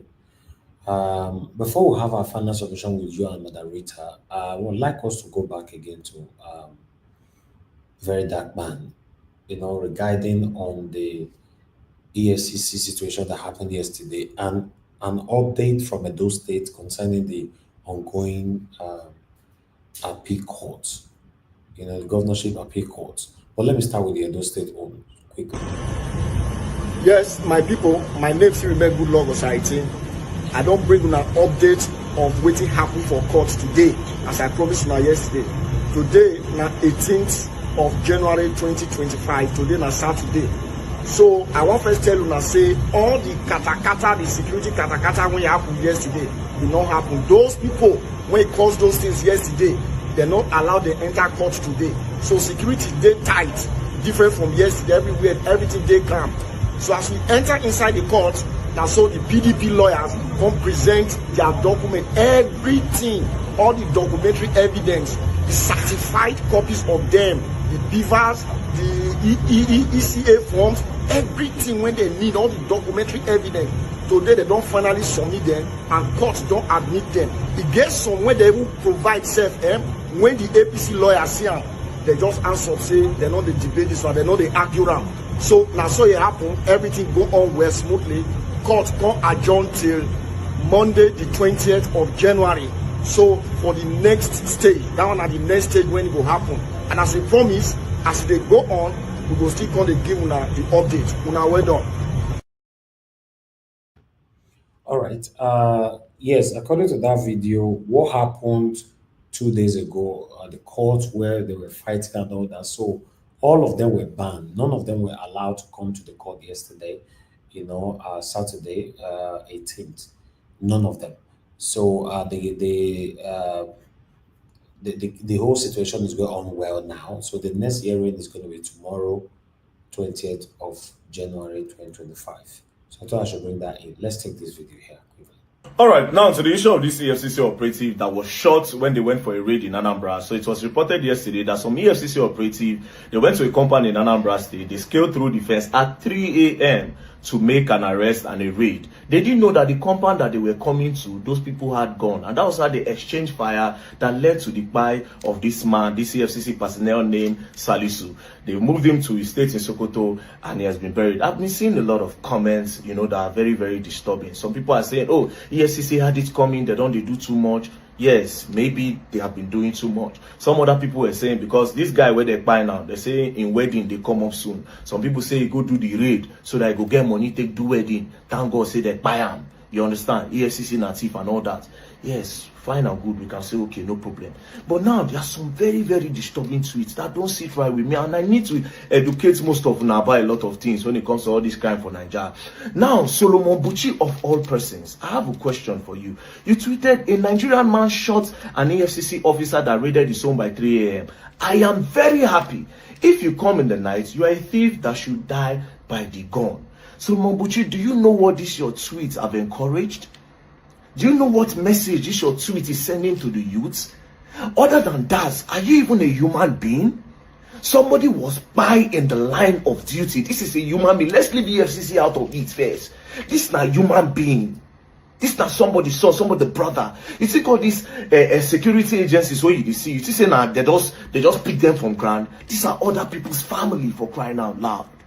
You are saying you are happy, even though you know that it's an EFCC. Did you even read your tweets? You are happy. You know where this kind, you know the encouragement you want to encourage the youths now to start to the fight against security agencies to the arm yourself. Do you know what this tweet? But anyways, that's on the side. But bro, this is wrong. Now let's come to another tweet. See, how can an EFCC operative scale a fence to make an arrest at midnight? I wish all three were shot. Now let me educate you people on something. You see, how can an EFCC operative scale a fence to make an arrest at midnight? Nigerians youths, you people need to understand this, or generally Nigerians. There is no particular time to fight crime. There is no particular time to fight crime. There's nowhere where they scheduled the time to fight crime from 6 a.m. to 6 p.m. in the night. No. Although a lot of all these our security agencies, all these our personnel, they abuse all these things. Yes, fine and good. But don't take it in your mind to say, how will they come by 3 a.m.? No. Even the popular hush puppy will not know. Let me play a short clip as to when he was arrested. 6 raids were carried out simultaneously while the suspects were sleeping in their Dubai residences. After months of investigating and hours of monitoring the gang's social media accounts, hush puppy was picked when they were sleeping. Most of the intel about all these fraudsters, all these kidnappers and all that, do you think you can go and catch them during the day? Most of these people, is at night that they work. Now, let's now come back to EFCC. If you check now, if you say those people, they don't even give them authorization. There was no warrants to go to that place. Because a lot of them, they go do chua-chua. They go make one kind of arrest where their organ don't even authorize them. Yes, a lot of them, they make all those arrests where their organ don't authorize them. But again, let's look at the other place of all these whole things. How were those guys enabled to possess a firearm? That's another thing entirely. And with the mind where this guy still shoots at the EFCC, waiting those people, they use that gun they do for their house. That should be a question. That should be a question. Are they just keeping the gun for protection, or they use it too to go and do their own illegalities and to do their own business? Are they part of the IPOP members that are disturbing the peace of the East? Nobody won't even ask, say, how? If they go catch those boys now, I am 80% sure say they don't even get license to that gun where they hold. So what is he doing in that gun, with that gun? Now when they encourage this thing, next thing all these boys will start to possess firearm. Person find their trouble, they come on go bah. They won't go do forceful entry for girls. They'll carry the gun, go there. Be careful what you people encourage. When they appear, EFCC, tomorrow these boys go use this gun, enter highway. Tomorrow they go use it until they enter on the houses. EFCC might have gone there without a warrant. Yes, quite alright. They do that. They abuse their office. But to come out and say you are happy, say they buy an EFCC person, different people, we are happy. Hey, this one. Some people they won't issue threats. Say if EFCC come my house, come read, I go do this, I go do that. Come on. If you don't know what frauds don't do us for this country, you don't know what they talk. Do you know how many people lose money on a daily to different fraudsters and scammers? And to add insult upon injury, to add on all of this, all these boys now will carry all this money, nobody say that they use and do anything in terms of development. So you are happy, Solomon Buchi, say they buy person. You are happy. I don't know whether you want to decide to follow trend. I've been a class, you want to use and chase me. They say, okay, yes, they fight for the people, yes. Because I know Nigerians, a lot of now when the general people don't they follow one line, all of them will just go. But somebody needs to sit down and think. What are you encouraging? Are you encouraging that the youth should start possessing firearms? Is that what you are encouraging, Solomon Buchi? This your tweet now goes a long way, bro. Goes a long way. But ultimately, there is no particular time to fight crime. Don't let anybody deceive you. Say, police came in the night. Now, before me said they follow the talk down one. I did talk on two before. But no, it is not supposed. They can fight crime anytime. Because ask yourself, how do they catch kidnappers? If they get a particular time to fight crime, they catch highway robbers, then you don't even need security. You don't need security if you think there's a particular time to fight crime. You think you need police station? Do you need police station if there's a particular time to fight crime? Who are they using our sense for Nigeria? This country in our own. This country in our own. The way when they take carry this country matter, sometimes now needs to be used in our head. Nigeria is our own.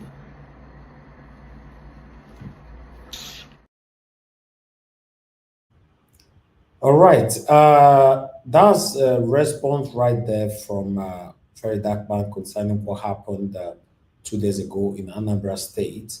According to the information that came to everyone, that the Yahoo boy shot an EFCC official when they broke into his house. But there's information also going on right now. I will put this on screen, then I will read, allegedly. But it's going on everywhere. As you can see, let me take it from here. A medical doctor killed EFCC officer in Anambra North. Yahoo boy said that he thought they were kidnappers. It was a medical doctor that killed an EFCC officer when they came like armed robbers in the middle of the night. At a time, the state was faced with insecurity, and the man reacted in a self-defense, probably thinking they were robbers. The man involved is a medical doctor with no ties to illegal activities. The pump action gun he used was reportedly licensed normally before the EFCC operate in any area. They are required to notify the local police. Fortunately, this protocol was not followed during their operation in Aqua that night. So, according to the question that Very Dark Man was asking just now, if the guy have a license to the gun, yes, the investigation is going on now that the guy have a license to his pump action and is a medical doctor. He doesn't have any trace to Yahoo boy, and because of the insecurity in Southeast, the guy said he thought they were kidnappers. But meanwhile, I would like us to move on. When the doctor called to confirm whether the relevant security agencies were aware of the EFCC presence, he was informed that they were not. Believing he was confronted by kidnappers and acting out of self-defense, he fired when they broke into his apartment at midnight. Regrettably, 2 EFCC operatives were injured in the process. Upon realizing they were from the EFCC, he immediately dropped the weapon. Meanwhile, the EFCC actions in Anambra have raised concerns. Initially, they attempted a raid in a particular area but were intercepted by the police, who were unaware of the operation. According to the EFCC, due to a shortage of personnel, they altered their plans and proceeded to raid a smaller location. They forcibly entered the estate and targeted apartments based on the types of cars parked outside the apartment, using them as indicators for which unit to search the apartment. So, according to what is here now, is that what they were doing, what EFCC is always doing, is that the kind of car you park outside of your house is what pushed them to break into houses like that, hoping or thinking that everybody is a Yahoo.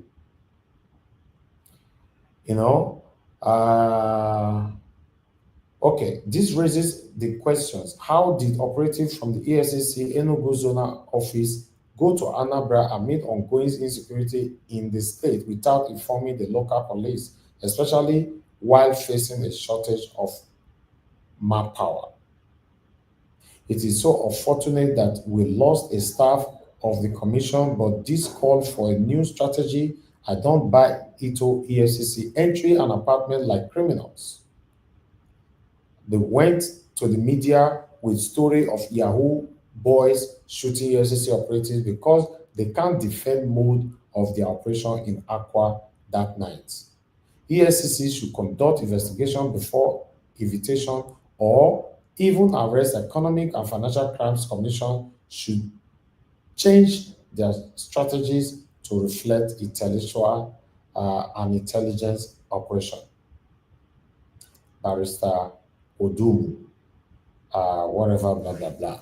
So, my people, like I said, what I just read to you guys now is allegedly. I'm not sure where this is coming from, but this is another information that is reaching and circulating right now, that the guy doesn't have any trace to illegality or criminality in his life. He's a medical doctor and he have a nice car.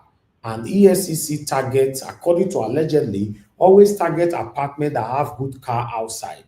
They break into the apartment, thinking that anybody who drive nice car is like that. And unfortunately, I would like to add this little one to it. Like in Lagos, for example, if police see you with a nice car, they pursue you.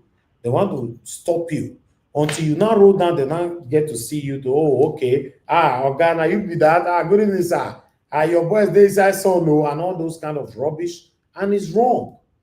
It's wrong. They are always doing it in Lagos. I actually questioned some of them the other day. I parked myself. They didn't stop me. I parked my car. Then they walked to me. I rolled down and I came down from the car. I pointed at 4 vehicles that wasn't supposed to be on the road here in Lagos. 4. I said, you people are not stopping these cars. How come you are targeting nice cars? They were laughing. That's why they will get money now. Those ones, they know if you get money from those ones. They were laughing. Then I pointed at 4 cars, and the defended one, like, okay, that one of them was boss. The other one was a lorry carrying rods, building material rod and all that. But there were no single headlight or indicators or whatever. This car shouldn't be on the road. But their response was, sir, we don't feel hold this kind of cars. If we try to hold this kind of car, the next thing we receive a call from one big office and say, oh, let that car go. That was their statement. He says, so we cannot hold them. They don't allow us to do our job. I said, but it's not a good thing. You mean truck? You mean truck? Truck, yes, and bus commercial buses. That's what he told me. He said, no, they are not, because whenever they try, they always receive calls from one big office telling them, no, why are you crazy and all that? Let that car go. So because of that, they don't bother stopping those kind of cars anymore. And these are the cars that are dilapidated or rubbish that are supposed to be on the road. They are endangering many people's lives, on the road. Motorists, as taking risks, having this kind of car, that doesn't have, most of them don't even have brakes. Look at the bus that hit my car the other day, laying on the floor begging and all that. Police people came in. The first thing they said is, sir, mobilize us. Then we take deal with them. Just imagine. So sometimes, yes, nobody is justifying the killing of this young man. For me, sorry, the young EFCC guy, I'm not happy about it, but let's get things right in our country for things to work for us all. That is the truth. You can't just break into people's house like that just because they park nice cars outside, allegedly, as they've stated. So this person go get money, you fair arrest them first. And the surprising part and the shocking part of it is that they are not even aware they are doing this thing. Because this guy on the screen now said he called the EFCC. They said no. He called the police in his area. And they said, no, there's no report like that. Before EFCC so before EFCC arrest anybody in any area in Nigeria, they're supposed to inform the police force in that local government that this is what we want to do. We are raiding social property and all that. But according to this information, that they did not inform anybody. So there's a lot of things that we need to look into for Nigeria to work, for Christ's sake. I was coming from the gym the other day. This one was last week here. No, this week. Today's Sunday, right? This week. Road safety stopped me. As I wrote down, the first question I asked him was the same thing I just mentioned just now. I said, sir, why did you stop this car? He said, we want to see your driver's license. I said, there's nothing wrong about that. Anything you want to see, I'll give it to you. Let me come down and show you cars you should be stopping. Do you know that this man did not even ask for my license anymore? They would like to bring another conversation to cover everything up by saying, hey, sir, you know, they don't have relevant anything to say. I gave one my license the other day. He said, because I'm having a UK driver's license, how long have you been in the country? How long have you been? I said, come, be professional for once. Is that how you're supposed to speak to people? He said, are you teaching me my job? I said, yes. I asked him, how long do I supposed to be in this country to use my foreign license? And this police officer don't know. He said, yes, 2 months. 2 months. He asked me, how long have you been around? I said, I've been around for 3 months. He said, no, you shouldn't be using your driver's license anymore. It's expired already. Because normally you need to leave the country and come back. And I told him, you are wrong. Agbero police officers. I told him, he said, you are teaching me my job. I said, no, I'm telling you, the Constitution, 1999, as amended, I can use my license for 6 months in this country, Nigeria. He said, okay, you are not trying to teach me my job. Okay, all right. I said, can I have my license? He said, oh, hold on, we are still doing some check. I said, I can leave the license for you. I don't have any problem. All I need to do is to make a call. UK government will send another one to my address in the UK, and my wife will forward it to me. Simple. He now give me that. I say, okay, sir, okay, all right. Listen, nothing is working. These people target cars they stop to intimidate you, to extort from you, and all that. Nothing can work in a lawless environment. It's something else, man. Anyway, with what I've just presented now, I'd like you, moderator, to talk on this. Moderator, please give us 5 minutes on this. Thank you, ma'am. 5 minutes on this. So that means I'm not going to talk about Kemi anyway. That's the talk. Okay. Let you have 8 minutes, both of them. Okay. Speaking about this EFCC issue, what I've come to realize is what you give out to a society is what it absorbs. And what a society absorbs is what it becomes. Nigeria has become what was given to them. Lawlessness, intimidation, nepotism, tribalism, 419 fraud, unfairness, wickedness. That is what we have absorbed, and that is why Nigeria has become what it is, unfortunately. What is happening now, like what just happened in Anambra State, the guy has a right to his defense because we have seen it severally. We have seen it several times. Like Elvis, you even played it here. There are people who wear the Nigerian uniforms and they're on the road in the name of security. They're kidnappers. And Nigeria, we shouldn't lie to ourselves. We know that sometimes, based on the confessions of even people that they've captured, they've told us about the collaboration with the security forces and these miscreants in our society. So I don't blame the guy. It was self-defense. And for him to even call to find out, because obviously he knows the process. These EFCC officers were even from any good state. What is the process of arrest? That is why I said we have become what the society has given us. That's what we've become. what the EFCC is doing, the police is doing, including the army. They have become what the society has presented to them. There's no direction, there's no due process. They know the process. The EFCC, if any, the EFCC, DSS, they all know the process. We have seen what happened with Afe Babalola and Dele Farotimi. Was that the process? All the way from Ekiti, you came to Lagos State. It was now later because of the uproar that the Lagos State Commissioner said, oh, yes, they actually contacted them later. Come on. We have become what the society has given us. That's just what happened there. And unfortunately, this young man passed away. Nigeria happened to him. This is what we're talking about, Mr. Taiwo. Is it Mr. Taiwo? That's his name. You want talking about the state of the nation? Yes. This is a case of Nigeria not happened to you. Before you play this video, I just made an example with the police, and this is exactly what Nigeria has happened to the EFCC man. Unfortunately, it's the same. Listen, the wheel has not been reinvented. The wheel is still rolling. It's rolling. The only thing that changes is the face, but it's still the same rolling. The wheel is just still rolling. It's unfortunate this man passed on, and you know, the doctor, I can't blame him, because some people will come and say they are EFCC or they're the army, and they are not. They are robbers. And knowing about the insecurity in Nigeria, the guy has a right to defend himself. Because if they are going through due process, you know that video that VDM played, you know, showing, you know, how they arrested that guy in Dubai.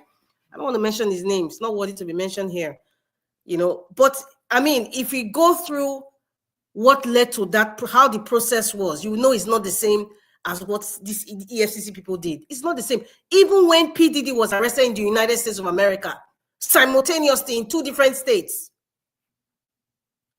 there was due process. Everybody was on standby. Nobody was hurt. These kinds of things won't happen. And I can tell you now, if they tell us the true investigation, I can tell you that it's somebody that called just to spite this man, this doctor. And they say they'll say he's a 419, he's doing this, or he's selling organs, being a doctor. Those kinds of things. Somebody who he had a fracas with or a disagreement with, he went to Enugu because they had a connection, the nepotism we're talking about. And that's how they came all the way from Enugu to Anambra State. You know, so we have become what our society has given us to absorb, unfortunately. Now, back to Kemi Badenock. She said, I don't want the UK to be poor like Nigeria. What the government, where terrible government destroys lives. Mr. Elvis, I know you asked a question. He said, do we agree with that? I would say it's 50-50 for me. I would not entirely agree with that. Kemi Badenock should be very, very careful. She's a politician, and she's trying to score some political points, right? And what she has to do now is to now juxtapose her experience, her hands-on experience living in Nigeria to make her point. However, it's becoming boring. This is my own opinion. It's becoming boring. What does she mean by you don't want to be become poor like Nigeria? I know they say United Kingdom is a welfare country. I mean, a certain chunk of percentage, you know, goes to maybe social welfare, you know, and health in the United Kingdom. I mean, there are things that someone can talk about. Okay, health. Is she indirectly saying? She's using this state. I say this statement like relating to immigration, if you ask me, because for health, there's a kind of wonder if, okay, the way the United Kingdom is fast growing now, population wise, would the health system be able to contain all these people coming in? The educational system, are we able? I mean, those are one of the things that Canada is kind of facing now, you know, and then. You talk about employment. I just saying that these foreigners, are they coming now?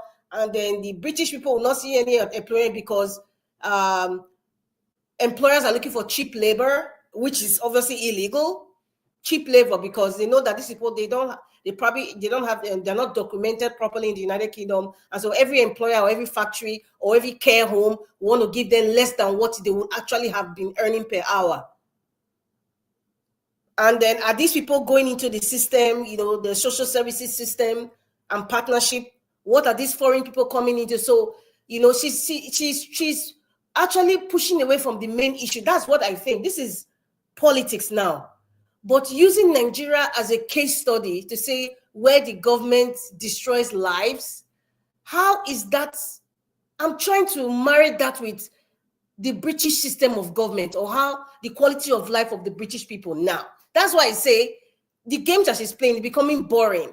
And I know that the opposition, I don't know if it's the Liberals, or I don't know who is the second opposition now. If anybody who is smart enough can punch her on those things, those points, and say, why is Nigeria such a yardstick? Why is many British people have never been to Nigeria before? They only see it on social media. But however, her points are becoming boring. And if you ask me that question, I will still say it's 50-50. The other 50 parties, because her boring, using Nigeria as a case study. The other 50 parties, yes, Nigeria happened to a lot of people. It's our reality. That's why I say it's 50-50. Thank you, Mr. Elvis. And I have to leave right now because I'm kind of occupied. Thank you very much for this opportunity. I really appreciate it. And Mr. Jonathan, God bless you, sir, and every other person. All right, Amanda Rita, thank you very much, man. I appreciate you. God bless you for putting a voice to this broadcast today. Yes, we're also rounding up now. Now, Mr. Jonathan, I remain. Mr. Jonathan, please give us your final submission. Mr. Elvis, thank you. Thank you very much. Let me quickly say this. Yeah, I think for Kemi Badenock, I think she's now treading on a very dangerous line. It's politics. Yes, what she said is true. I believe that Nigerian government is destroying lives. Not just this government, successive governments in Nigeria. But I think she should focus on British politics. Otherwise, if she continues on this trajectory, she will be hurting herself and hurting her political party. So she should just focus on, because you will be confusing the British people. As Madam Rita said, which I agree to completely, many British don't even know anything about Nigeria. So they will just, why are you paying so much attention on this when we have so much issues here at home? So she should just focus on that. Otherwise, she will just be shooting herself and her party. And eventually, the British politicians, the Labour Party politicians, they will start seeing, the Conservative rather, they will start seeing this. It will be written all over the place, and they will start. She will become, before she know it, she will just become a liability, and they'll kick her out. So just focus on. Even though what you are saying is those are facts, but you need to play your game and your politics right. I want to quickly say this on Edo State. I'm happy with the report the guy gave with respect to tight security. I like his report, very brief and straight to the point. Tight security, and that the PDP submitted their evidence and there were no objections from APC. Those are, that's very significant, but we'll see how all this pans out at the end of the day. I just want Nigerians to know that, we should not keep quiet. When you compare this to 2023, we are seeing this all over again. It's like deja vu. When cases are in court, it is the Nigerian voters, in this case now, the Edo State voters that should be out there. If you cannot defend your vote on the day of election at the polling unit, there is another second chance to defend your votes in a peaceful way now by coming out every day. Let them know that all these people now that they will be claiming, like over maybe 300,000 people that voted for, or 400,000 people that voted for PDP. You can't even see 20,000 of them out there. The same thing happened to every one of us in 2023. The allocated numbers to Peter Obi, over 6 million. Nobody was out. We didn't even see people. I believe that if 1% of that number, 1% of that number were out consistently in 2023, the judges will have taken a different turn. So because they will say at the end of the day, the Supreme Court is a court of public policy. Fine. It's a court of public policy. If the Supreme Court is a court of public policy, then the Supreme Court is also open to public opinion as well. Your policy is going to impact and affect the public. So that means that the public also has a say, because whatever the Supreme Court says is final. Is a court of public policy. Then the public also have a say to influence whatever the decision that the Supreme Court will also make. So, but when the public just sat down there just doing nothing, you leave it all entirely to them. They are human beings. They will make errors. Maybe for their own personal gains, whims and caprices, they will do whatever they want to do at the detriment of the generality of the people. They will do all of that. But the people must not just keep quiet. So in the Edo State right now, people should not just keep quiet. Let your voices be heard by coming out. If you know that your candidate, PDP, actually won the election, don't just leave it to the lawyers alone. People should organize themselves in a way and manner. We must learn lessons. These are the lessons of 2023. 6 million people allocated to Vita Obi. 1% of that 6 million were not on the street. 1%. Just 1% of that 6 million. Talk of 1%, which is about, you think 1% of that 6 million will be on the street of Nigeria? You think they will sworn in Tinubu May 25th, 2023? You think the Supreme Court will come up with that judgment? 1% of 6 million. One. I'm not talking of two. 0.5% of that 6 million on the street of Nigeria. But nothing happened. So it is with the people. At the end of the day, it boils down to us, the people. So lastly, on the EFCC, I don't entirely agree with VDM when he started asking the question about how did the guy obtain his firearm. What a question. How did kidnappers obtain their AK-47 in Nigeria? Because if you are alluding to the fact that maybe it was illegally obtained, it was not licensed. Because if you know that it was licensed, that question will not even come up. You will not even talk about it at all, because you know that he obtained it legally. But for you bringing it up, you are kind of putting out the position that probably it was obtained illegally. That's why you are asking, how did he get the firearm? How did kidnappers obtain their own AK-47 that they are brandishing all over the country, killing people, kidnapping people? How did they get it? You talk about fraud, that they don't use fraud for good things. Have you seen any Nigerian politician or fraudsters use their fraud, the proceeds of their fraud to do any good thing in Nigeria?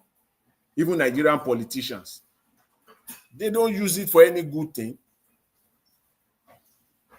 So I think for me, people have right. Everything people are saying on this one, I think people have right to say this based on what we know of Nigeria, the Nigerian security agencies. We know on EFCC in particular here. People have right to say all these things. You can't fault any comment here. I can't fault it.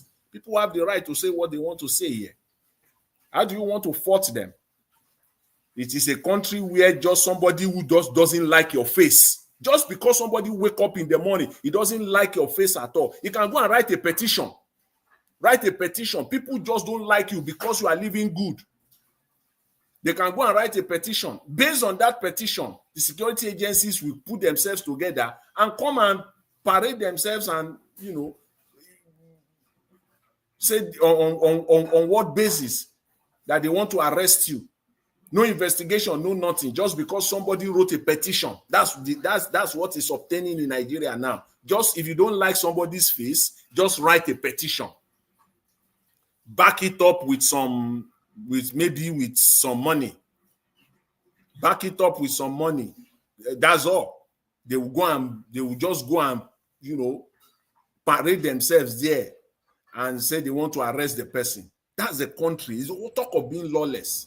because somebody will just write it. It is only, I've never heard of that in my life, in any normal crime.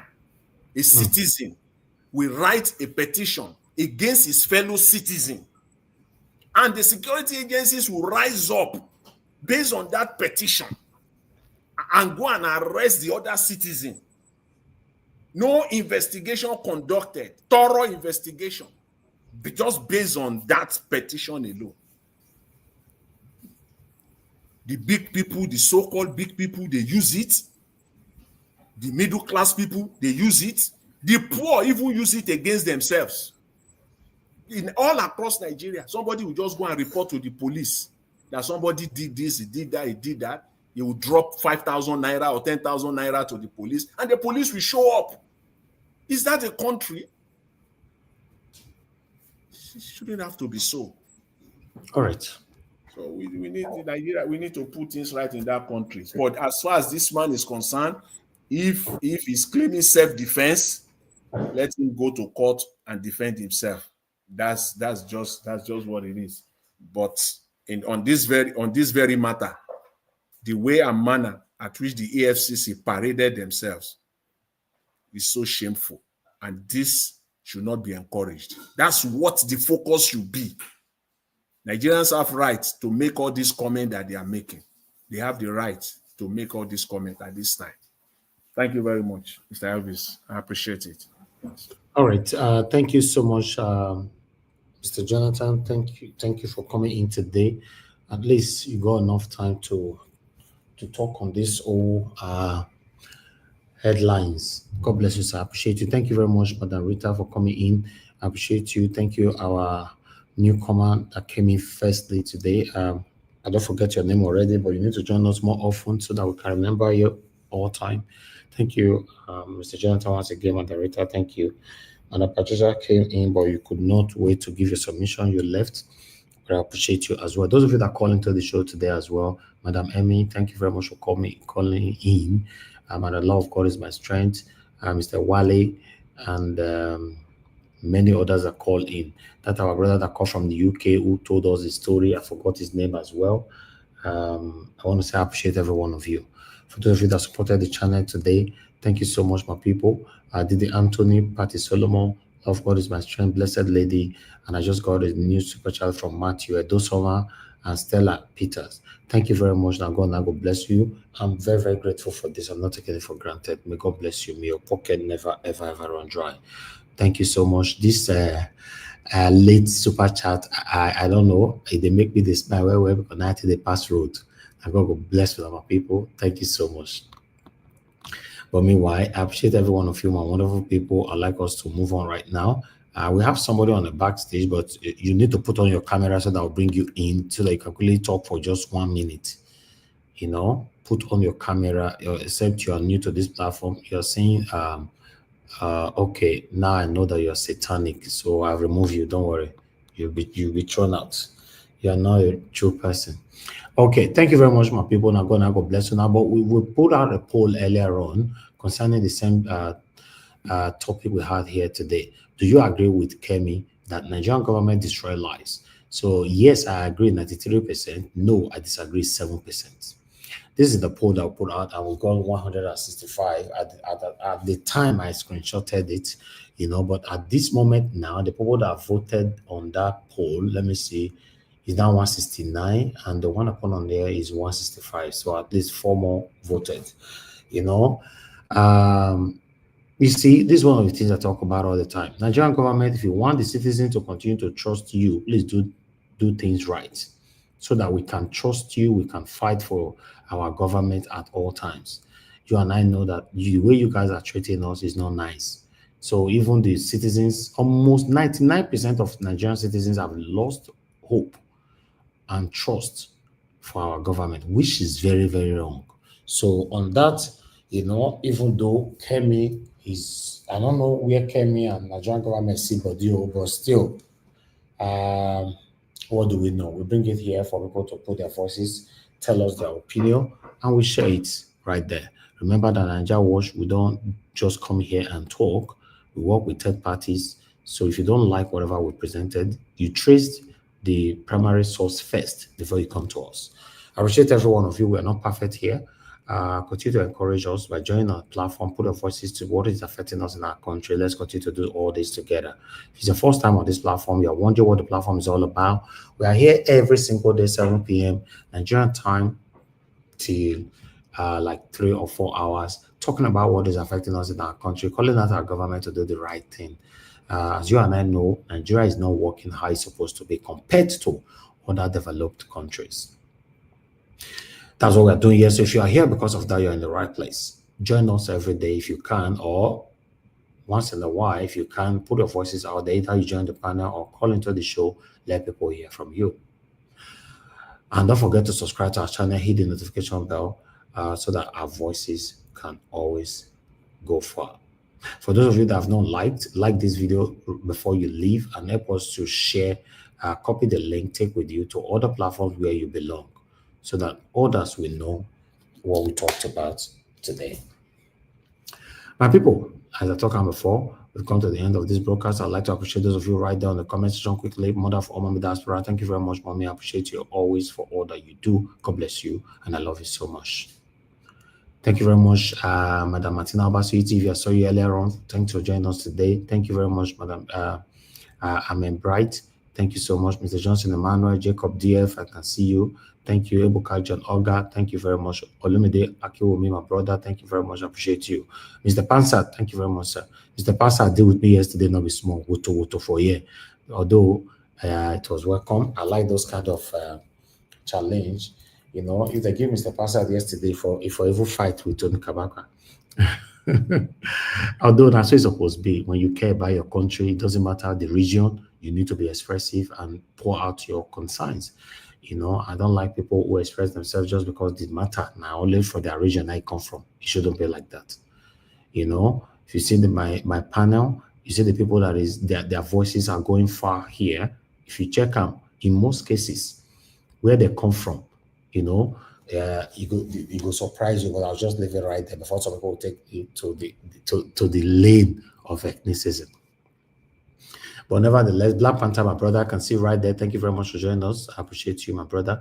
Thank you, everyone, right there, my people. We've come to the end of the broadcast. I'd like to appreciate you all right there. Matthew, Edosova, thank you once again. I'm very, very grateful. And Stella, Peter, thank you once again. God bless you. I appreciate every one of you right there. Peggy Modi, thank you very much, my madam. Brad, once again. God bless every one of you. Guys, just do your part. By pressing on the like button, help us to share.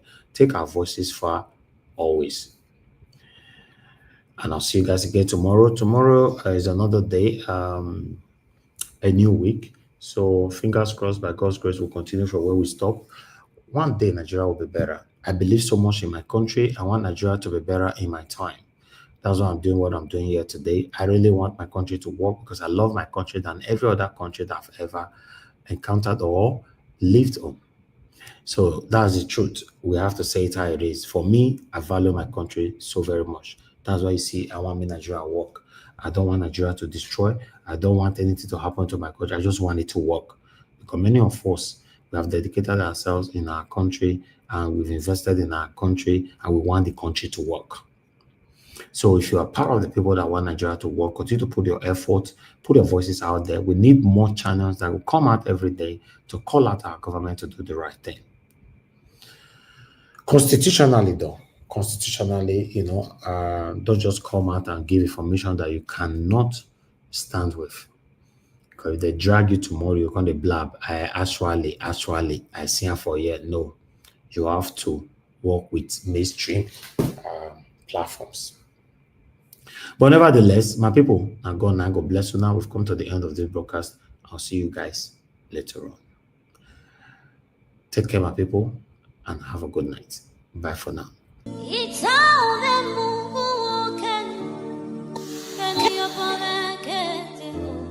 That's right.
Where